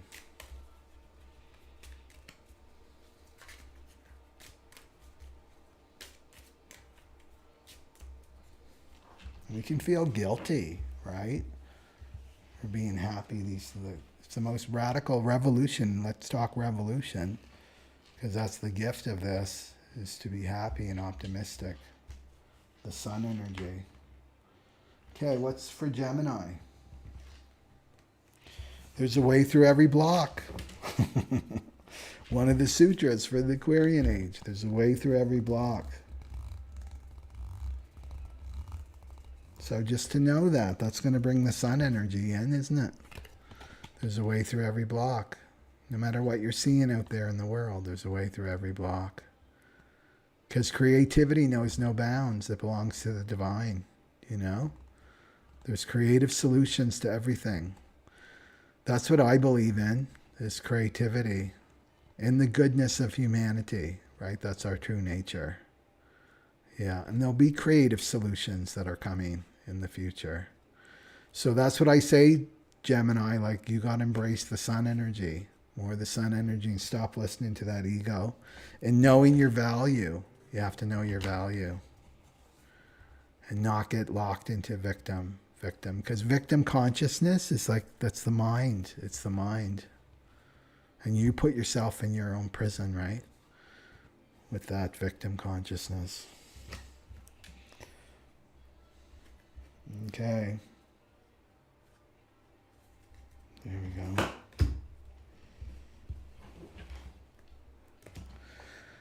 Okay. Let's go for Cancer. Cancer. Cancer. Cancer the crab. Okay. So Cancer, 8th house, right? 12, 11, 10, 9, 8. So the shadow of reaction is in the 8th house. And so Cancer, if this doesn't apply to you, check out Gemini and Leo. One of those may apply to you more. So this is Saturn restricts, right? It constricts and conserves and delays. It doesn't block, but it delays things. And so the 8th house, intimacy, right? This is intimacy. So Saturn in the 8th house can do that. Also about can create complications with money, especially shared resources. Restrictions around your marriage partner, anybody that you're intimate with the 8th house. Even like sharing like a roommate or something like that. Somebody you're sharing your home with and your money with. That can happen. So you can feel rejected. Maybe your partner is rejecting you, like you feel sexually rejected. Can bring up like psychological wounds too, right? This is another one, learning through suffering and crises, right? So Saturn there would create crises for you so that you can learn. What else? Let's do cards.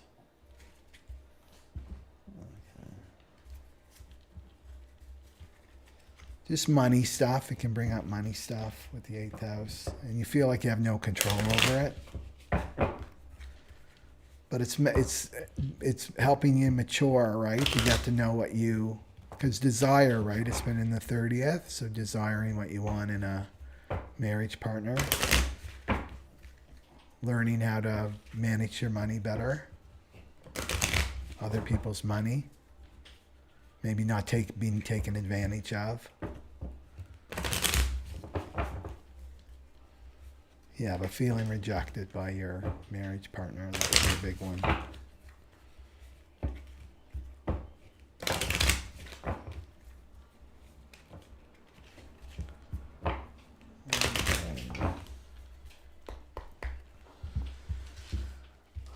What's for Cancer? What does Cancer need to see? What does Cancer need to see? What does Cancer need to see? Okay. Interesting.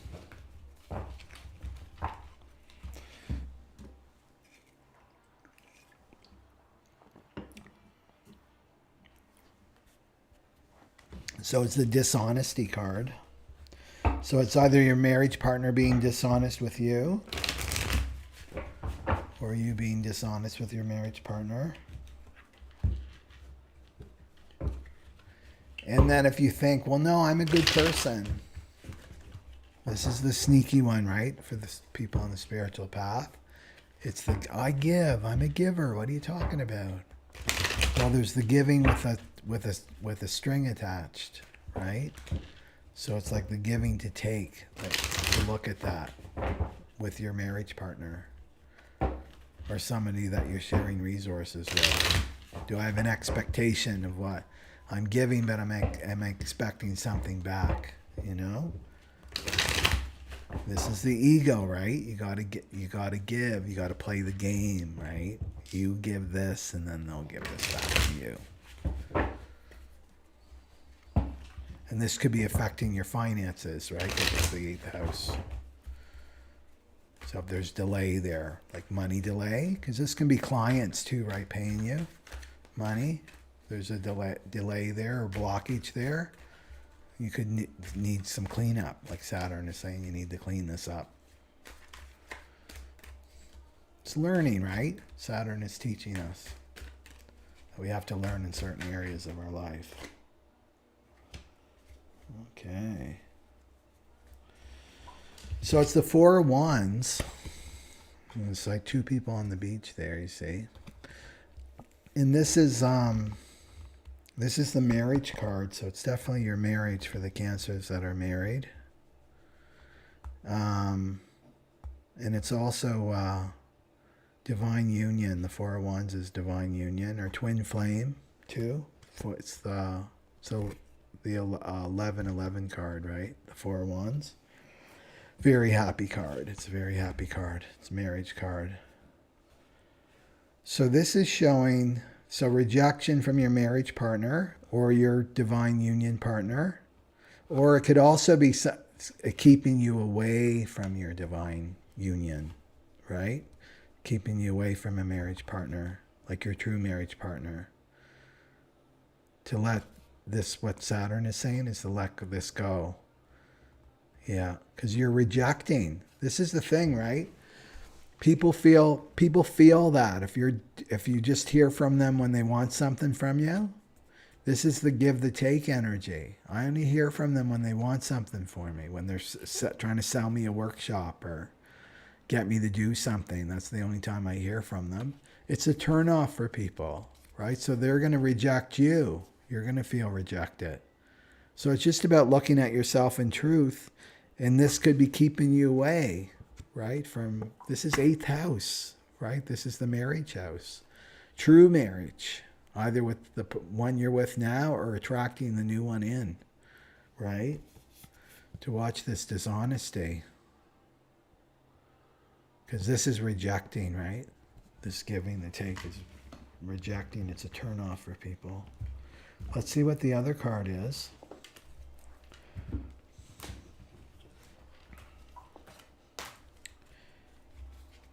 Using, right? It's using people.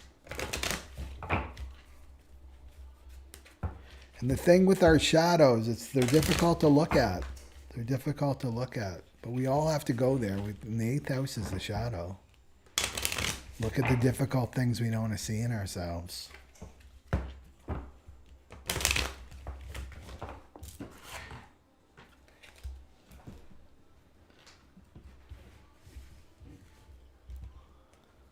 See here.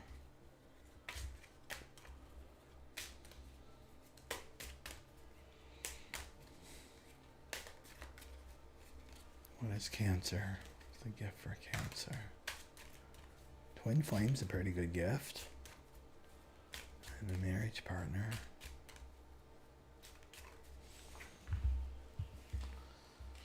Okay. What's Cancer need to see? That one. Oh. So fitting. Self-responsibility. It's taking accountability. Just what I'm talking about.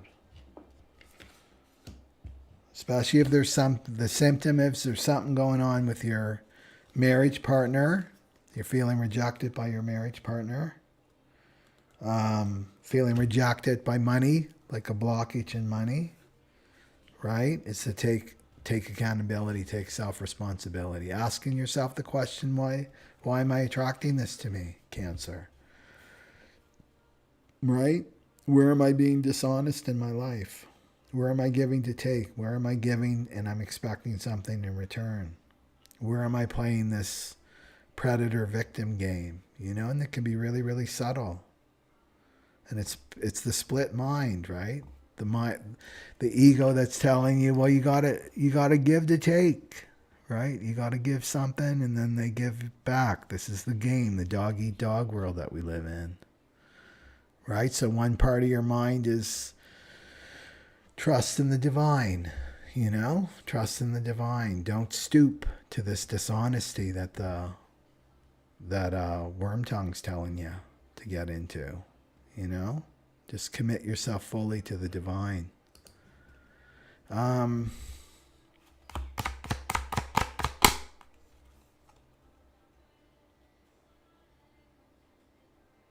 Okay. I think that's it.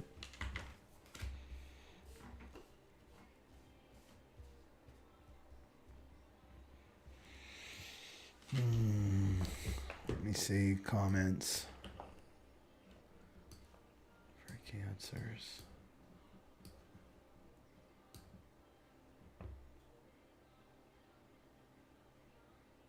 Okay, Jen Goodwin. Jen Goodwin says, my Cancer ex-friend has a partner who I know is cheating, but he doesn't want to know. He doesn't want to know. Yeah. That's it. That's dishonesty. Just being honest. Accountability is being honest with yourself first and then your partner. Okay. And that natural guilt that I talked about, that will show you where you're off. Where you just feel a little bit off in your actions. You know? It's just like a little niggle. It will show you where you need correction. Okay. That goes there and there. But it's keeping you for some really nice energy, right? The Four of Wands. Yeah. That's what you're seeking. To get rid of the dishonest partner or get rid of your own dishonesty and bring in the twin flame. Your true marriage partner. Okay. Let's see here for Leo. Leo the lion. Okay, for Leos. It's in the 7th house. It's in the 7th house for Leo. The shadow of rejection. And remember, Leos, if this doesn't apply to you, go to Cancer or Virgo. Those might apply to you better. It depends on your degree of your ascendant. Okay. So this is feeling rejected by lack of partner, right? Because 7th house is partner. Or your partner. Either your partner's rejecting you, or you're rejecting your partner, or you feel rejected because nothing's coming in. There's no partnership coming in, right? Because Saturn teaches us patience, and it blocks us.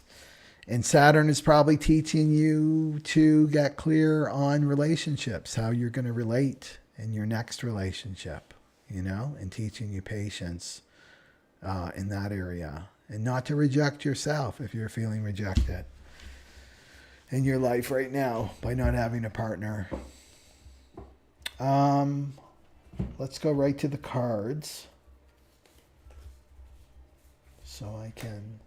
And taking more responsibility, too, in your the way that you relate to others. Yeah. Okay. Let's see.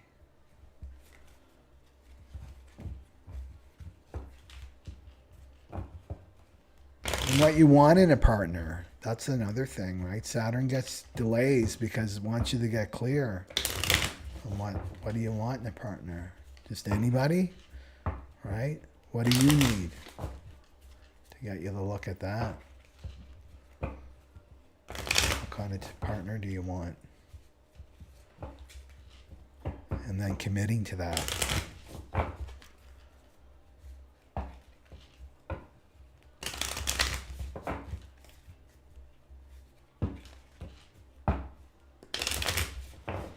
Okay. Let's see the card for... And if you are in a partnership now, right, it's going to be going through huge changes with Saturn there. This is when people can leave and new people can come in.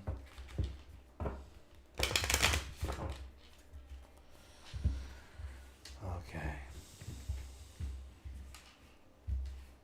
Right? There can be dissatisfaction in your partnership if you're in one or not in one.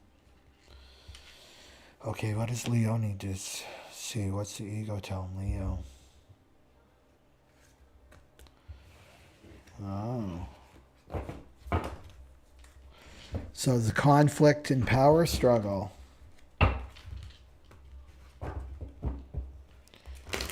So let's go to the single Leos.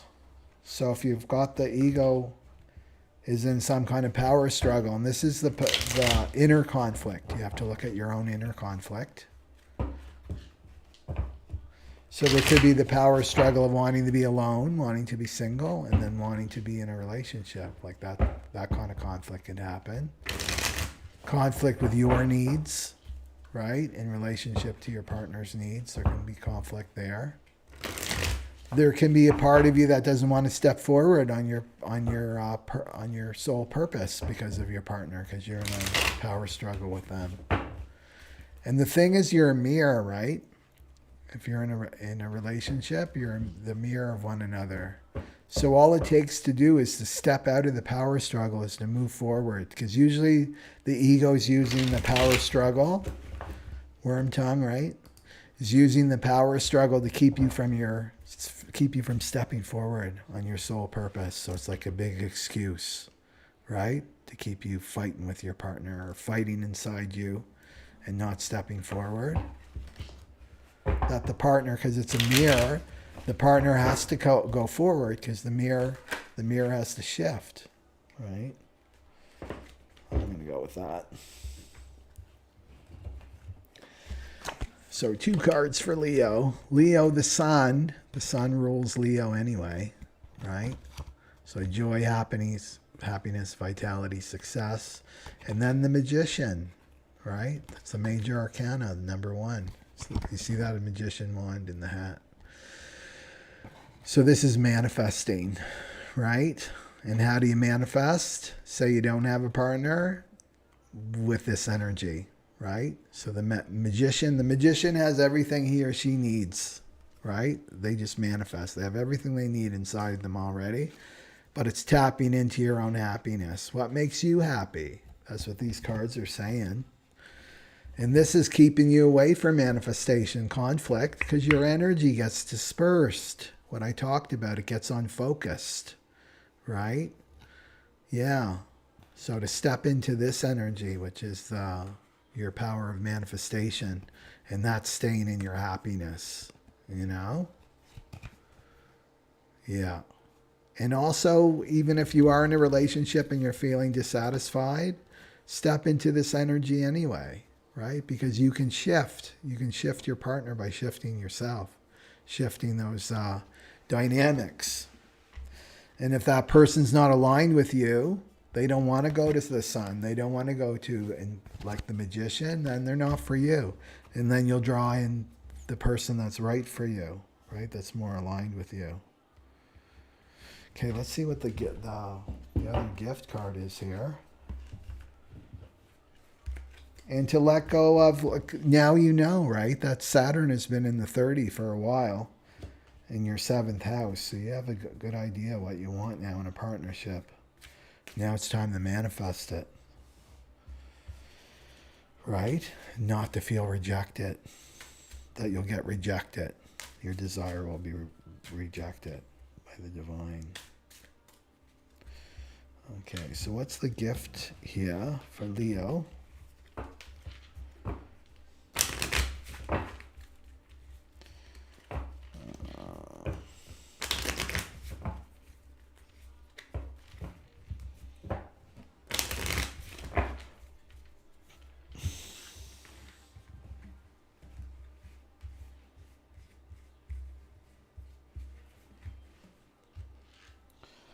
What's the gift for Leo? What's the gift for Leo? What's the gift for Leo? What's the gift for Leo?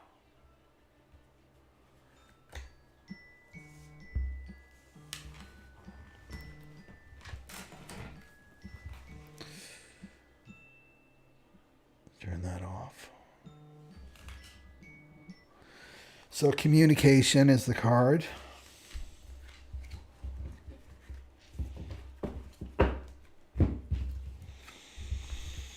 Communication with the sun and the magician. Yeah. So if you are in a power struggle, Leo, is to communicate, right? Is to communicate what's going on for you. And if it's your partner, to communicate about this theme of rejection, of feeling rejected. Like to go deeper. I really feel that you've got to communicate first with yourself.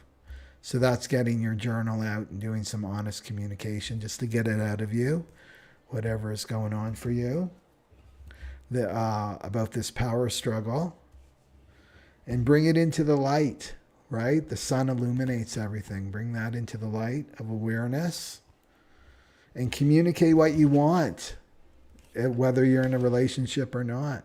Like, communicate what you want and start to manifest by just getting it on paper. This week is huge for manifestation, you know? Huge. We're going to start manifesting with Mars coming into Taurus. Yeah.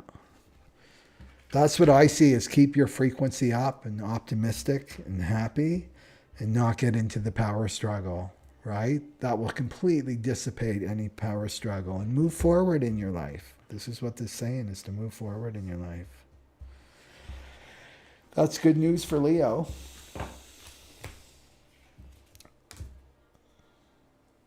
And if you do feel rejected by someone, it's just one, you know, it means you're closer to your right person. That's how I look at it.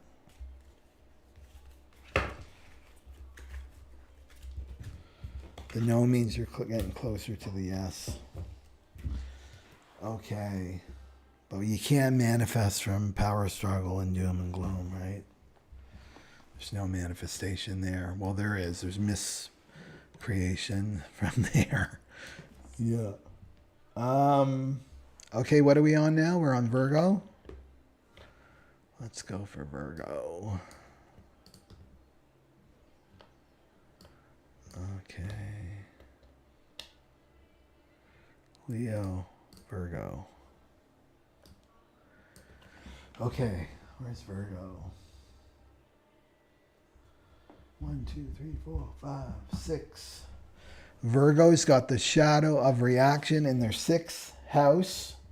And Virgo, you want to, if this doesn't resonate for you, you want to check out Libra and Leo as well. One of those will apply more. So this is Virgo, Sun, Moon, or Rising in the 6th house. So this is about work, right? Your job, whatever you're doing. It's also your health. So feeling rejected, overlooked, maybe in your workplace.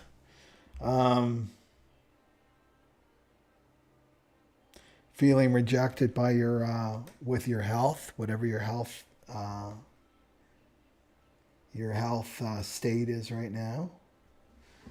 Let's just get right into the cards and then I can zone in here. Virgo in the 6th house.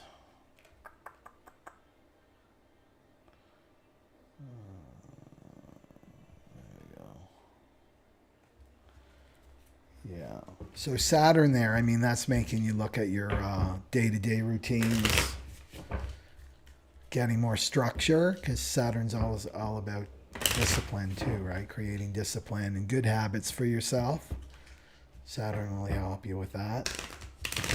The old ways, right? It's all about letting these old ways go that aren't serving you anymore, Virgo.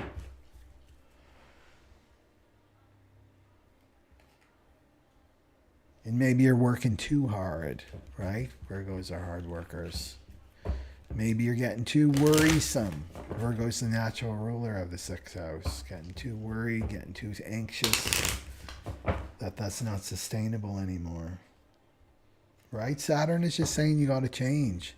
But it's big changes. Like, these habits are not fly-by-the-night habits and changes.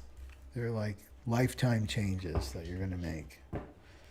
So Virgo rising may have to look at their health, right? That they got to change things in their health.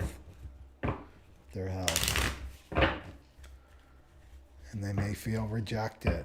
That feeling of rejection.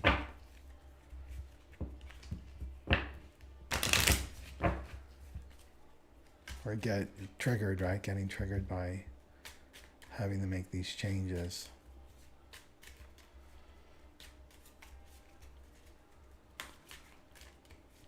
Okay.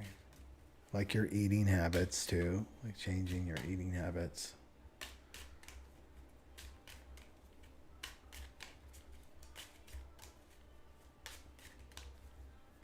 So that can bring up like eating disorder stuff, I'm hearing.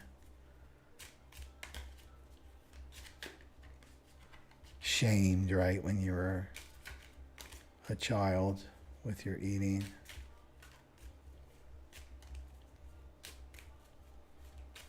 Or not feeling healthy, right? Maybe you had some siblings that were really healthy and athletic and you're not. Like go back to that 0 to 7 Virgo, where you felt rejected around health stuff. Not as vital. Okay, what does Virgo need to hear? What does Virgo need to hear?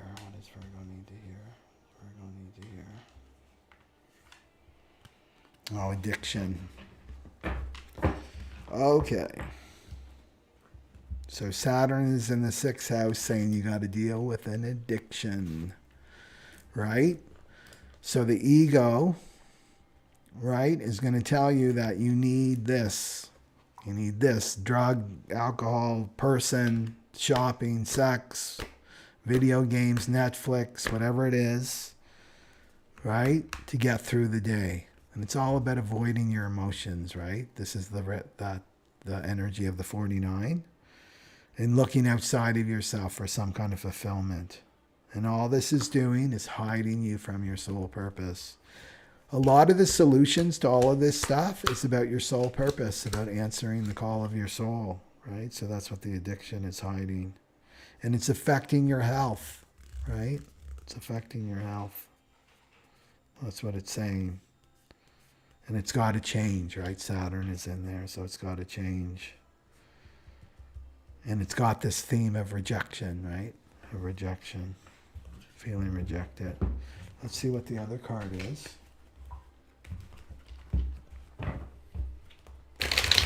And it keeps you isolated. 2 addictions. And to me, it's saying you're not trusting the divine with this. Whatever conflict, because the 6th house is conflict too, whatever conflict you're going through in your life, you're not looking to the divine. You're not looking to the divine. You're trying to figure it all out yourself, and you're trying to listen to that ego, worm tongue, for answers. And all the answers the ego's got is like, you know, here's the addiction. Numb yourself out.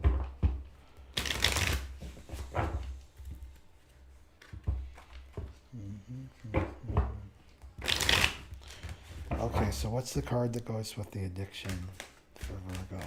What's the card that goes for the addiction with Virgo?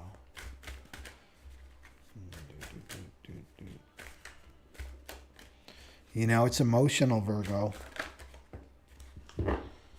It's emotional. Oh, it's the hanged man. Oh, or the hanged person. The major arcana. So this is about taking a new perspective. It's about letting go of control, taking a respite. This is the enlightenment card, right? The hanged man. And it's about surrender. It's about surrendering. So it's time to let go of control, Virgo. Virgos love to control. And they're trying to control through this addiction, right? Trying to control how they feel. Because that's the thing with addictions. It's like, you know how you're going to feel. It's trying to control your emotions and how you're feeling. And we're not going to be able to do that for much longer. This way of coping with our emotional body, it's not going to work anymore. Not going to work anymore with the frequency changing on the planet. Right? So this is about taking a new way, this new perspective. And we do that by letting go of these habits, right? Let go of this old addiction habit. It's not serving you anymore, Virgo. Right? And letting go of control. Yeah, and surrendering, not being so busy. Virgos like to be busy, fixing things and fixing everybody else except themselves. You know? Okay. And where are you feeling rejected? Like, who rejected you? As a child. who rejected you.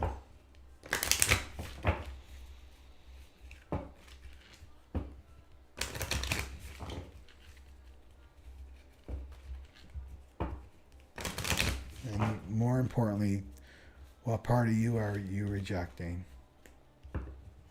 That you're trying to shut down with an addiction. I just feel inner child. Some inner child has been rejected by you now. Okay. So it's saying to stop and surrender. Okay, what's the gift for Virgo?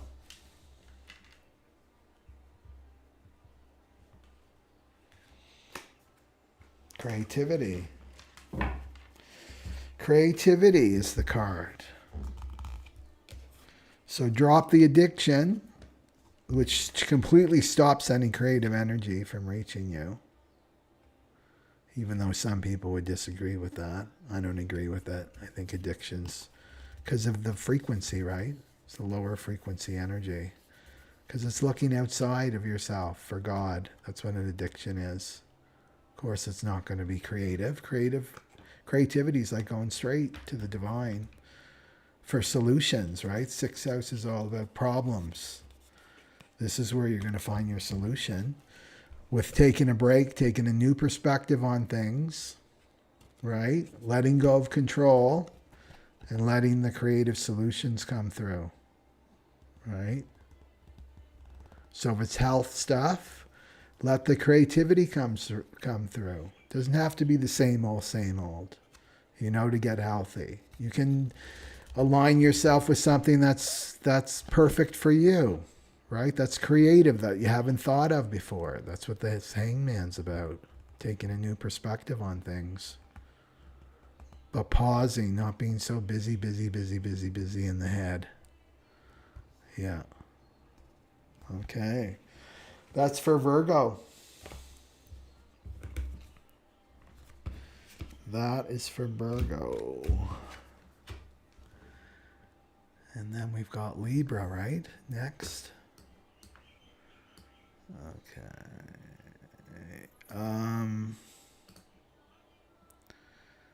Let's go for Libra. Okay. So Libra,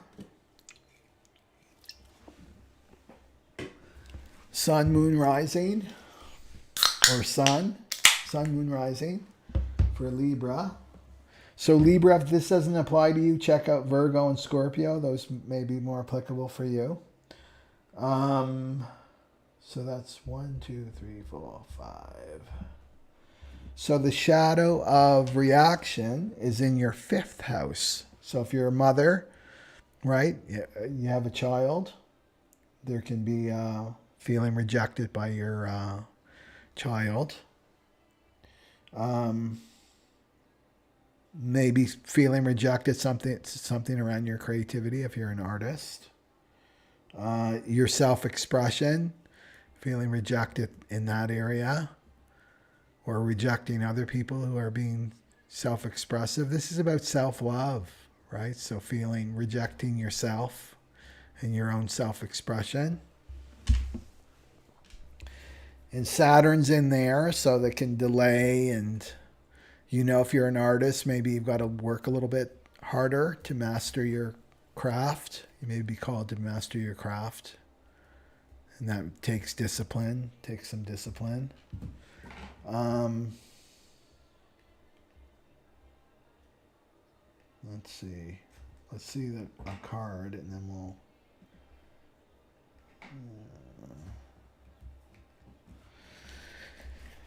It can also make you shy, feeling shy, or introverted, aloof, right? Serious, make you a little bit serious and lose your play. But Saturn is really it's showing you that you've got to get more skills, right? Master your craft, whatever it is.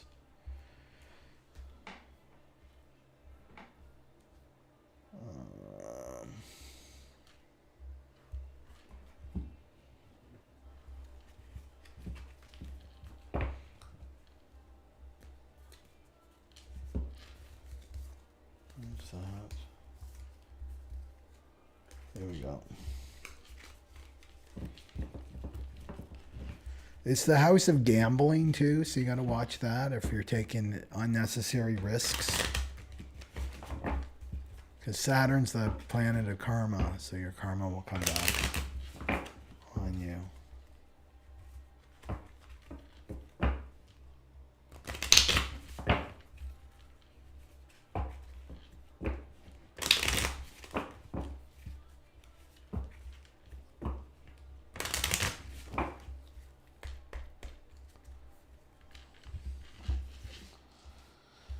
Okay, what does Libra need to, what's the ego telling Libra? What's the ego telling Libra about the fifth house?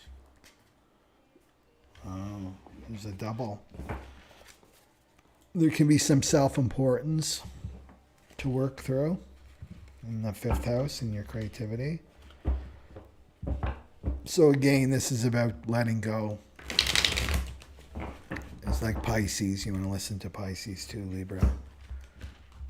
About letting go of any attachments you have to being a parent, to your to whatever your role is, like as an artist, your creative expression, to let go of any self-importance there, any attachment.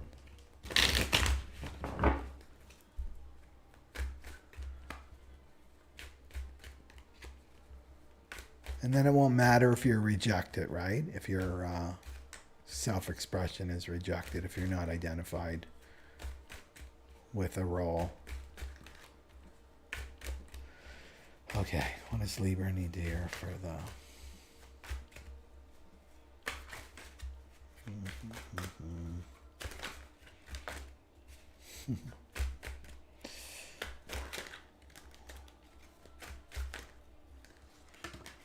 Okay.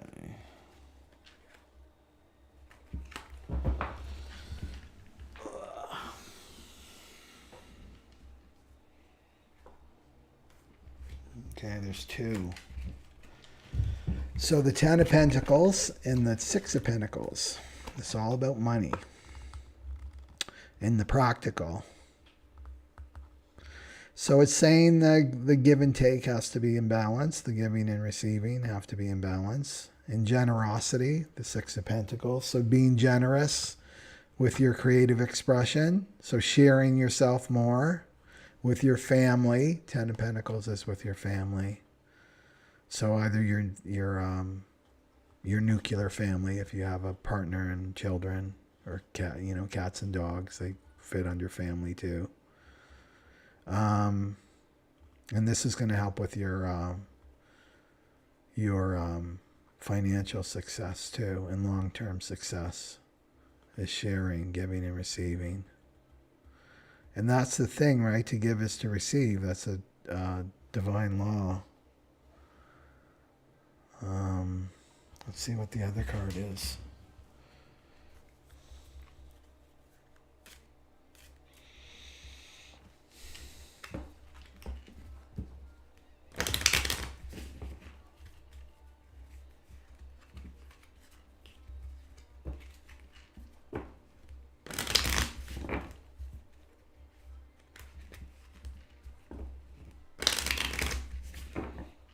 Yeah, I really see sharing yourself more. Because Saturn in the fifth house can make you want to, because it's about enjoyment, what you enjoy doing, can make you want to be inside more, away from people. Maybe called to share more with people, to get out there more.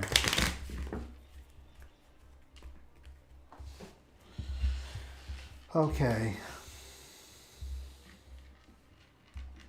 What is Libra? What's the gift for Libra?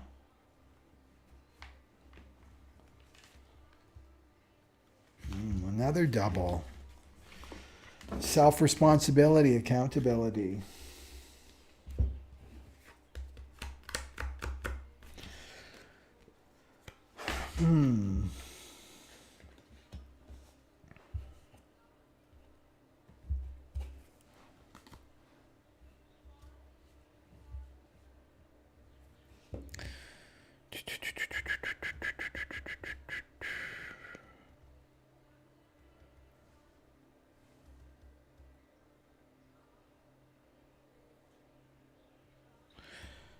So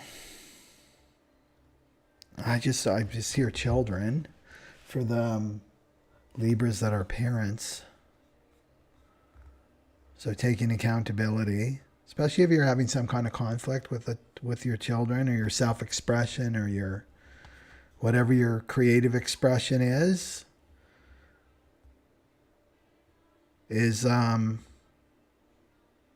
it's just saying that you've got an ego identification somewhere. Whatever that role is for you in that fifth house is to take accountability.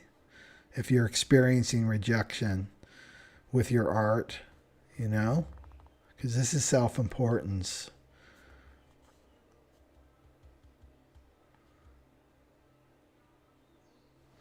I feel like there's something missing here.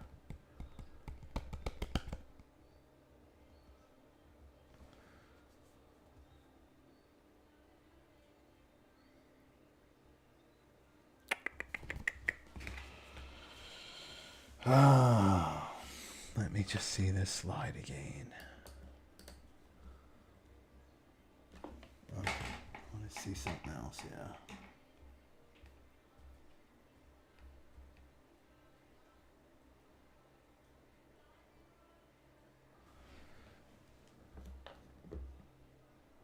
Oh, I know what it is. Yeah, it's getting too locked into your own self. Whatever your art is, it's about like expanding it into this collective consciousness, right? Like, how is it going to serve the whole? That's what I see for Libra. It's like, how is this going to serve the whole? You're being called to expand, right? Sharing. And what comes with this is wealth, right? The Ten of Pentacles is wealth, and it's something long lasting. But something that's just pleasing to you and your ego, that's not where we want to go for the Aquarian age, you know? Art has to serve the whole collective. You've got to think bigger. That's what I'm seeing, is like, get out of this limitation. That's what Saturn is telling you, right? For playing it small, is to like think bigger, think collectively, globally, not individually or tribally, right? Yeah. Okay. And how can you spread this goodwill, right? Share this goodwill towards everyone on the planet. And taking self-responsibility if you're being rejected. To look at it this way too, it's like there's a communication that's trying to reach you. Maybe it's like, look at it, maybe listen to it, take it in. Don't immediately go into reaction, right? And push it away because you fear rejection. It's like, look at those people as like they're helping you, right? The divine is working through those people to send you a message that you have to change. That's the thing, we've got to change. And that's what Saturn is teaching. It's like restricting your old ways. The old ways aren't working anymore. You have to change, right? You've got to start sharing more and thinking bigger, thinking of other people and considering other people, not just yourself. Because the fifth house can get very egocentric, right? In letting go of this, any identification you have. Like, let that go. That's good for everybody here, actually. Let go of all ego attachments now. Okay.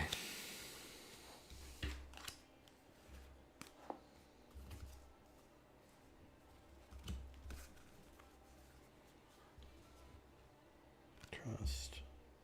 Okay. Okay. So Scorpio.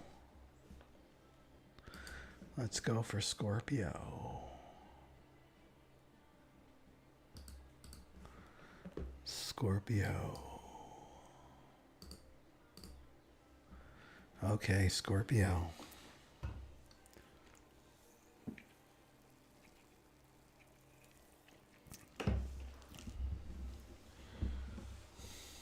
One, two, three, four. Scorpio is in the fourth house. That's all about your mama.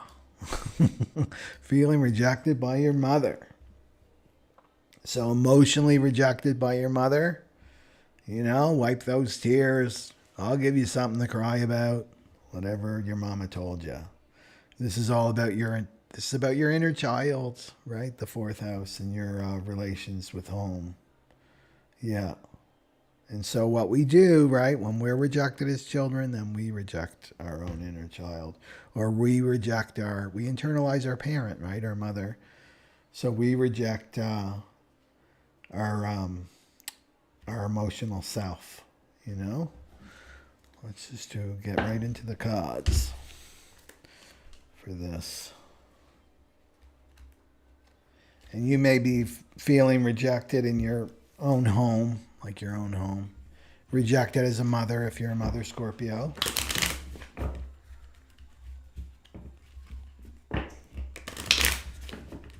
Rejected by your own children. Getting reactive at home.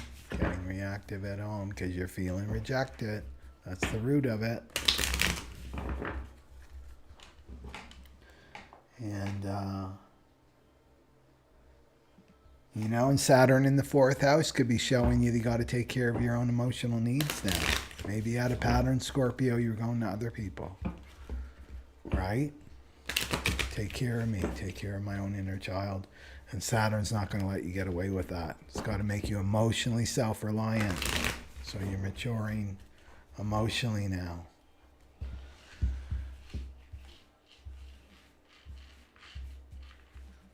It can make you interested too, and because Scorpios love to go to the truth, right? They love to dig deep. So you may be digging deep into your own family patterns, because the fourth house is the family. What Scorpio need to see here? Scorpio. Okay, projection. Okay, Scorpio's projecting their shadow onto other people, probably their mother, the fourth house, or somebody in their home they're projecting on. And this is just fighting with the mirror. You're fighting with your own shadow. It's not real and it's clouding your perception. And the only purpose is to avoid those emotions, right, that are coming up to be felt from your childhood. And it's all about being rejected, right? Feeling rejected by your mother.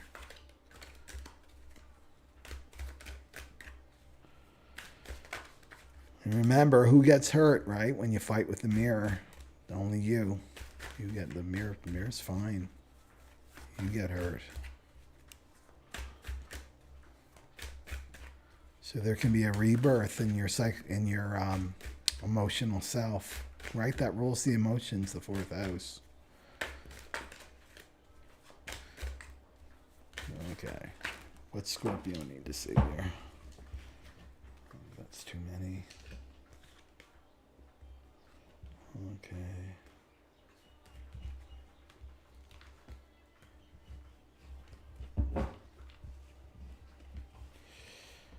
Okay. So you got the Ten of Swords and the Ten of Cups. 2 tens. So that's completion, right? So it's deep wounds. Ten of Swords are about deep wounds in the fourth house. So this is going back to your childhood. But the good news is that it's going to end, right, with Saturn there. So to feel that, just finally feel those deep wounds. And then what's there? Ten of Cups. Everybody wants the Ten of Cups. Divine love, blissful, right? Blissful relationship and ultimate happiness. This is emotional happiness, right? This is all the mind. The Ten of Swords is the mind. It's letting that go, right? And divine love doesn't happen until you do that purification work, right? Ten of Swords wants you projecting your shadow onto other people and avoiding your emotional work. Yeah. And Scorpio, you're already equipped. Scorpios love to go, they go deep to the truth. So I'm pointing you there. I'm pointing you to your emotional work. That's where you want to go. And you want this Ten of Cups at the end of it. In your home life, because it's the fourth house too. Let's see what the gift is here for Scorpio.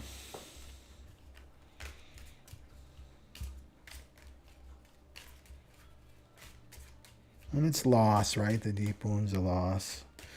It's letting your childhood go, you know, finally. So that divine child can be reborn. That's the rebirth, is of the wounded child morphs into the divine child. And that's the Ten of Cups, that happiness. Okay, that one just jumped out. Intuition. Intuition. So using your intuition, right?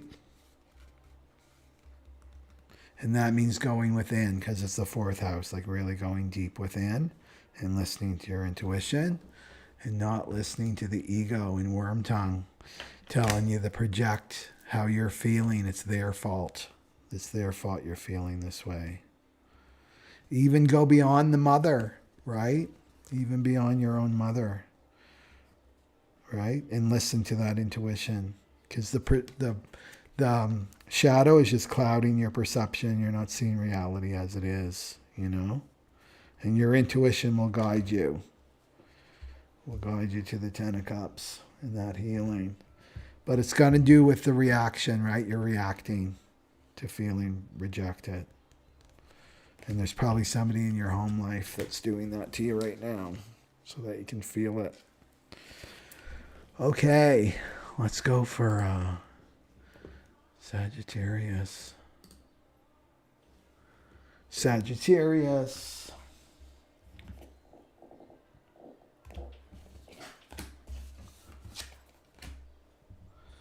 Sagittarius is 1, 2, 3 in the third house.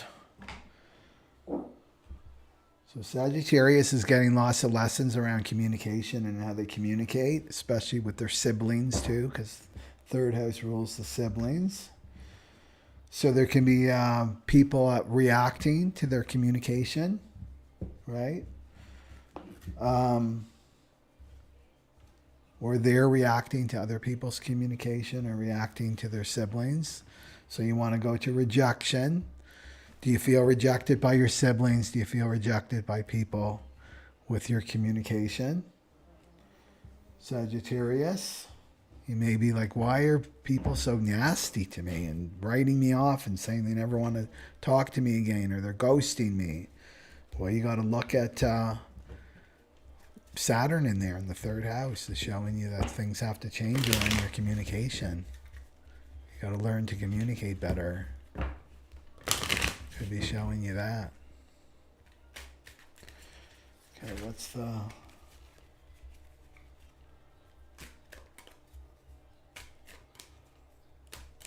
Okay, what's that?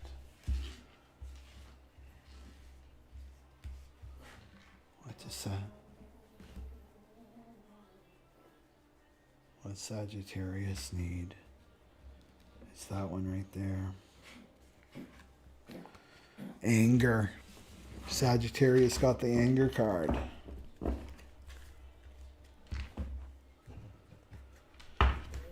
So anger is a conflict in the mind, right? The mind wants one thing. Another part of the mind wants another thing completely. So there's some kind of misunderstanding, right? So remember, with reaction, Sagittarius, you need to get into this space of awareness, and that's the gap. That's the gap. So you're not doing this, listening to the ego and rejecting other people, right? Before they reject you, or they're rejecting you because of your communication. Rejecting out of anger. Where's that anger coming from? Well, it's coming from feeling rejected, right? By a sibling, right? So your sister or your brother feeling rejected by your sister or brother. Back when you were a child. That's where the pain is. Because underneath the anger is the fear and then the grief. And then you've alchemized it, right? Okay. What's for Sagittarius? What goes with anger?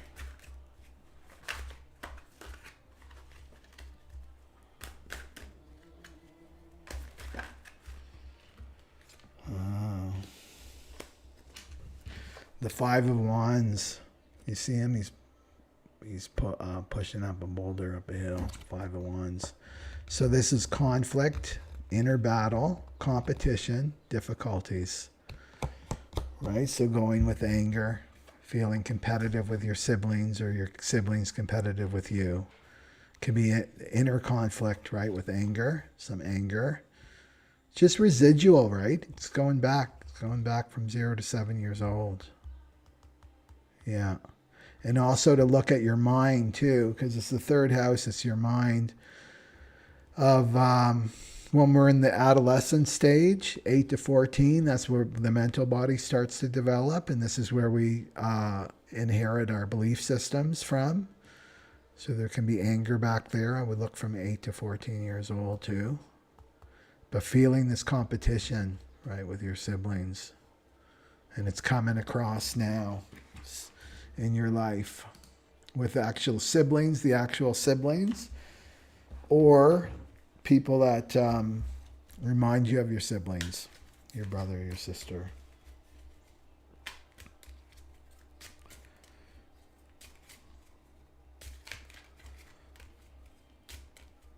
So just stay with it. Stay with the anger. That's all you have to do is just feel it. What's the gift? What's the gift for Sagittarius?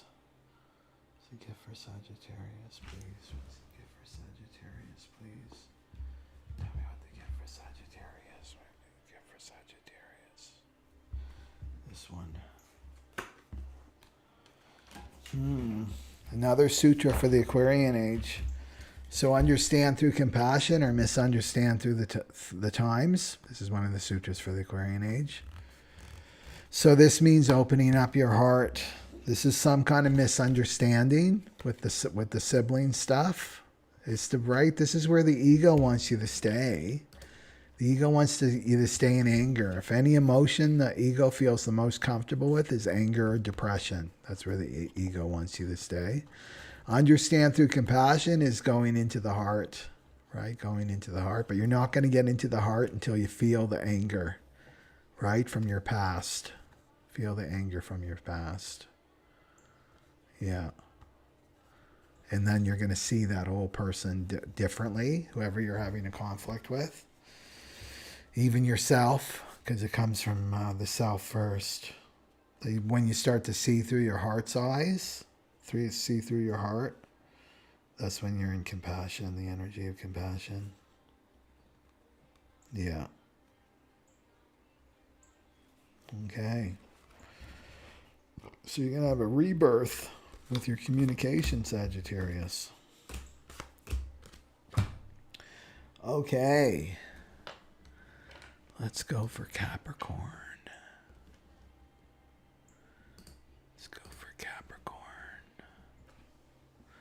Capricorn, the goat. And Capricorn is in the second house. So Saturn in their second house. And remember Capricorn, rising sun or moon, to also check out Sagittarius or Aquarius, because they may be more appropriate for you, depending on your degree and your ascendant. So the shadow of reaction is in your second house, and that's all about your money. So you could be getting reactive about money not flowing in, right? With Saturn there, Saturn delays. So you're learning about money. You're probably learning how to handle your money better. And also about your self-value, learning about your self-value with Saturn there. And so there can be a reaction, like getting triggered around your value, like feeling rejected. Like that's a huge rejection. I have no self-value. I can't make any money in the world. I can't earn money. And this is the conflation, right, with money and our self-value, with that second house issue. So let's see here. And the way you're earning money probably has to change with second house. Maybe the things that you valued before aren't as important, right? If you were just chasing the dollar and material things. Saturn is getting you to stop, you know? Do you really value this? What do I really value?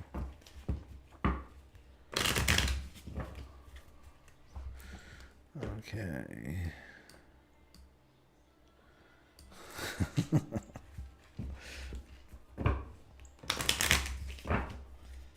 Okay.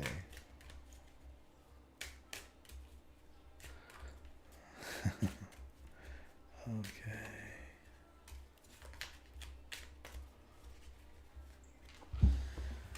What does Capricorn, rising sun or moon need to see? What does Capricorn, rising sun or moon need to see? Shame. Shame.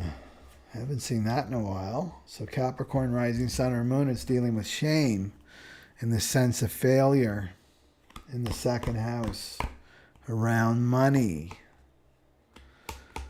Yeah. So this rejection, right? Because it's coming from feeling rejected around your self-worth and money. So just remember, it's not a money problem, right? Second house, it's not a money problem. It's a spiritual problem. And it's about valuing yourself. That's what I see. You're not valuing yourself. And you got to value yourself if you've got 2 pennies in the bank or you have 2 billion in the bank. You feel the same, right? You value yourself equally. It's not dependent on how much money is in your bank account or how much material possessions you have, right?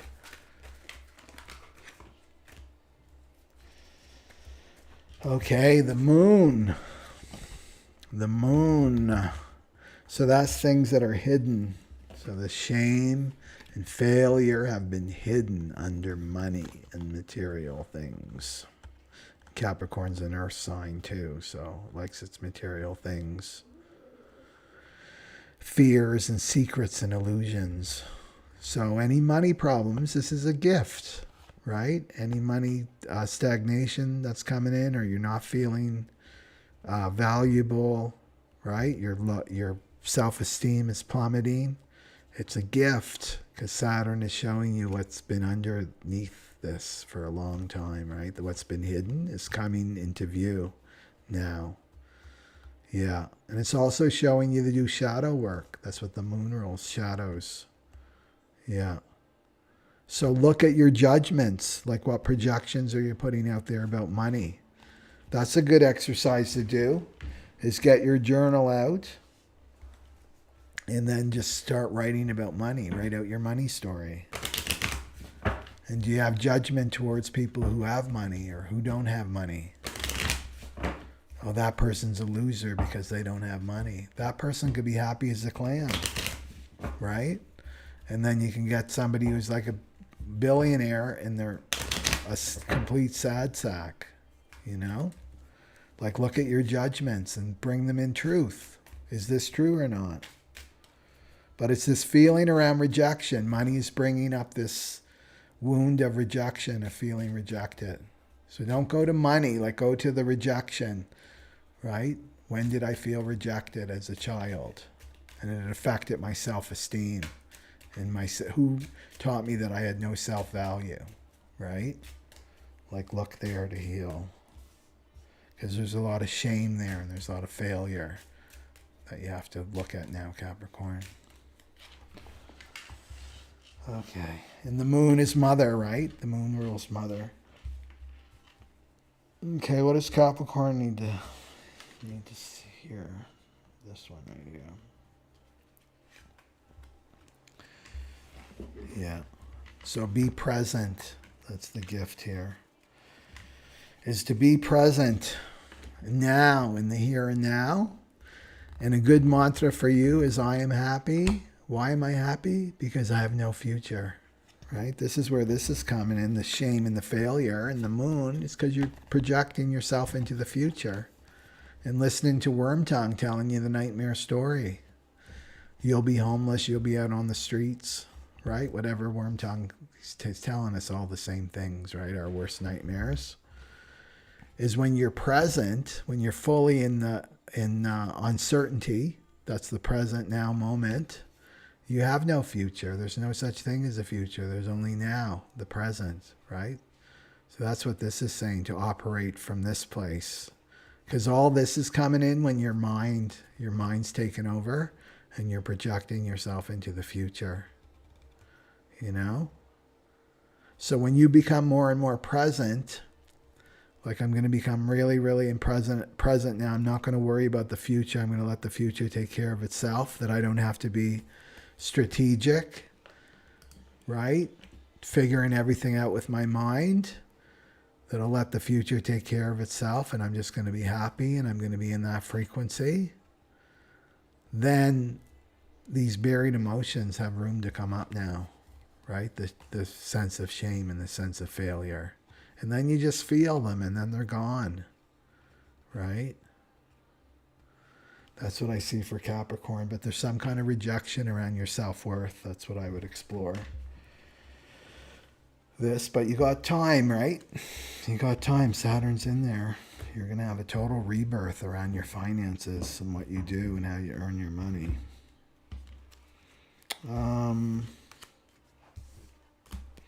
Okay, Aquarius.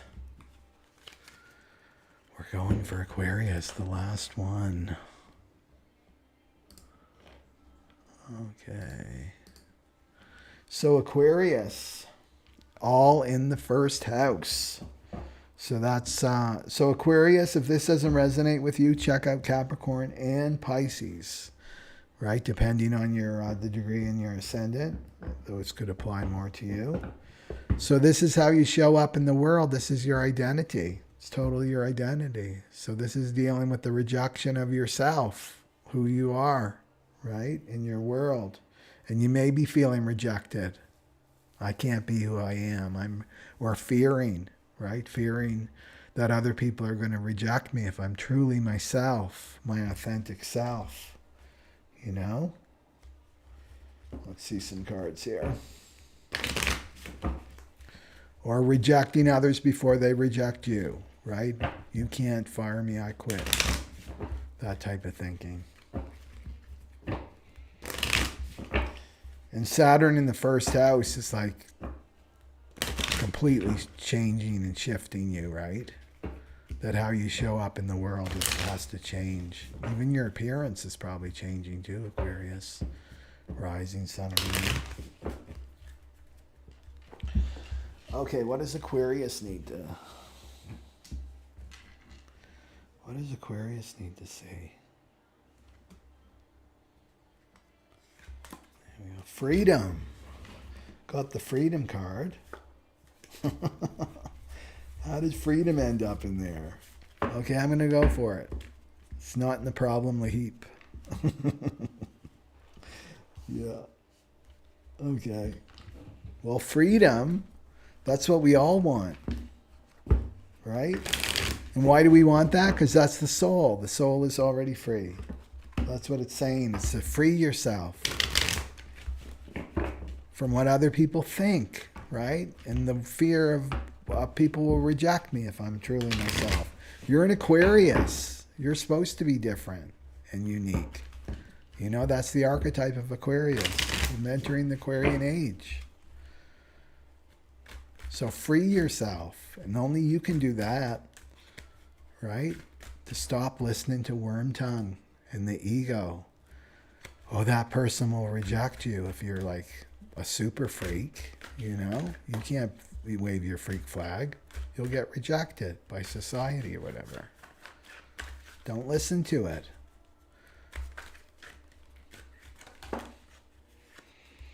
Okay. I'm loving that I'm ending with Aquarius here because we got some major good cards. So freedom with the Chariot, which is action. It's time to start acting on being yourself. No more holding back. It's decision time. It's the race car, right? It's change, it's movement, it's freedom, like being yourself, truly being yourself. And then it's the world. This is the end, right? This is the end, the last of the major arcana. It's the cycles of destiny. It's an achievement, right? Yeah. So Aquarius has to show us how to do it. How do we be ourselves, Aquarius? You embody it. You be the rebel, the role model. Right? We're gonna watch you. Be free. And freedom, I mean, that's such a big part of the archetype of Aquarius, you know? Should we do another good card for Aquarius? I think so. How that freedom card ended up in the problem pile. Yeah. And that's the thing, right? We're afraid of freedom because Uranus, right? That's the ruling planet of Aquarius. We're afraid of freedom. We talk a good talk about freedom, but we're afraid of freedom because it's freedom from the known. That's what freedom is, right? Freedom is just embracing uncertainty, making best friends. The uncertainty is your BFF, right? The unknown is your BFF. Okay, do we have another card for Aquarius? Oh, it's got the one Capricorn had. Be present. Just be present in the now. Yeah. Be fully present in the now, and that's true freedom, isn't it? Right? To be in the now. You don't know what's going to happen in the now. It's all going to be a surprise. Yeah. That's great. Yeah. Yeah, so that's what it's saying, just to be free. Everything looks good for Aquarius here. Okay. Let's see. That's everybody, right? We started off with Pisces. Okay. Okay. So that's it, everybody. Thanks for joining in. I must say I'm really feeling the energy. I'm feeling really kind of tired, which is unusual. But anyway, take good care of yourself wherever you are in the world. And make sure that you stay grounded. Don't engage. Don't bite the bait with anybody who's, any people that are reacting. And then you get to understand with compassion now, right? Understanding that when people react and then when they're triggered, they're really afraid that you're going to reject them, right? So that's why I love learning about these shadow patterns, because I have a lot more compassion for people, especially when I look at their charts too, because we all have our cross to bear, but we also have these amazing gifts to share too. Okay? So thank you, everybody, and have a great day or evening wherever you are in the world. Okay, Satnam Aloha.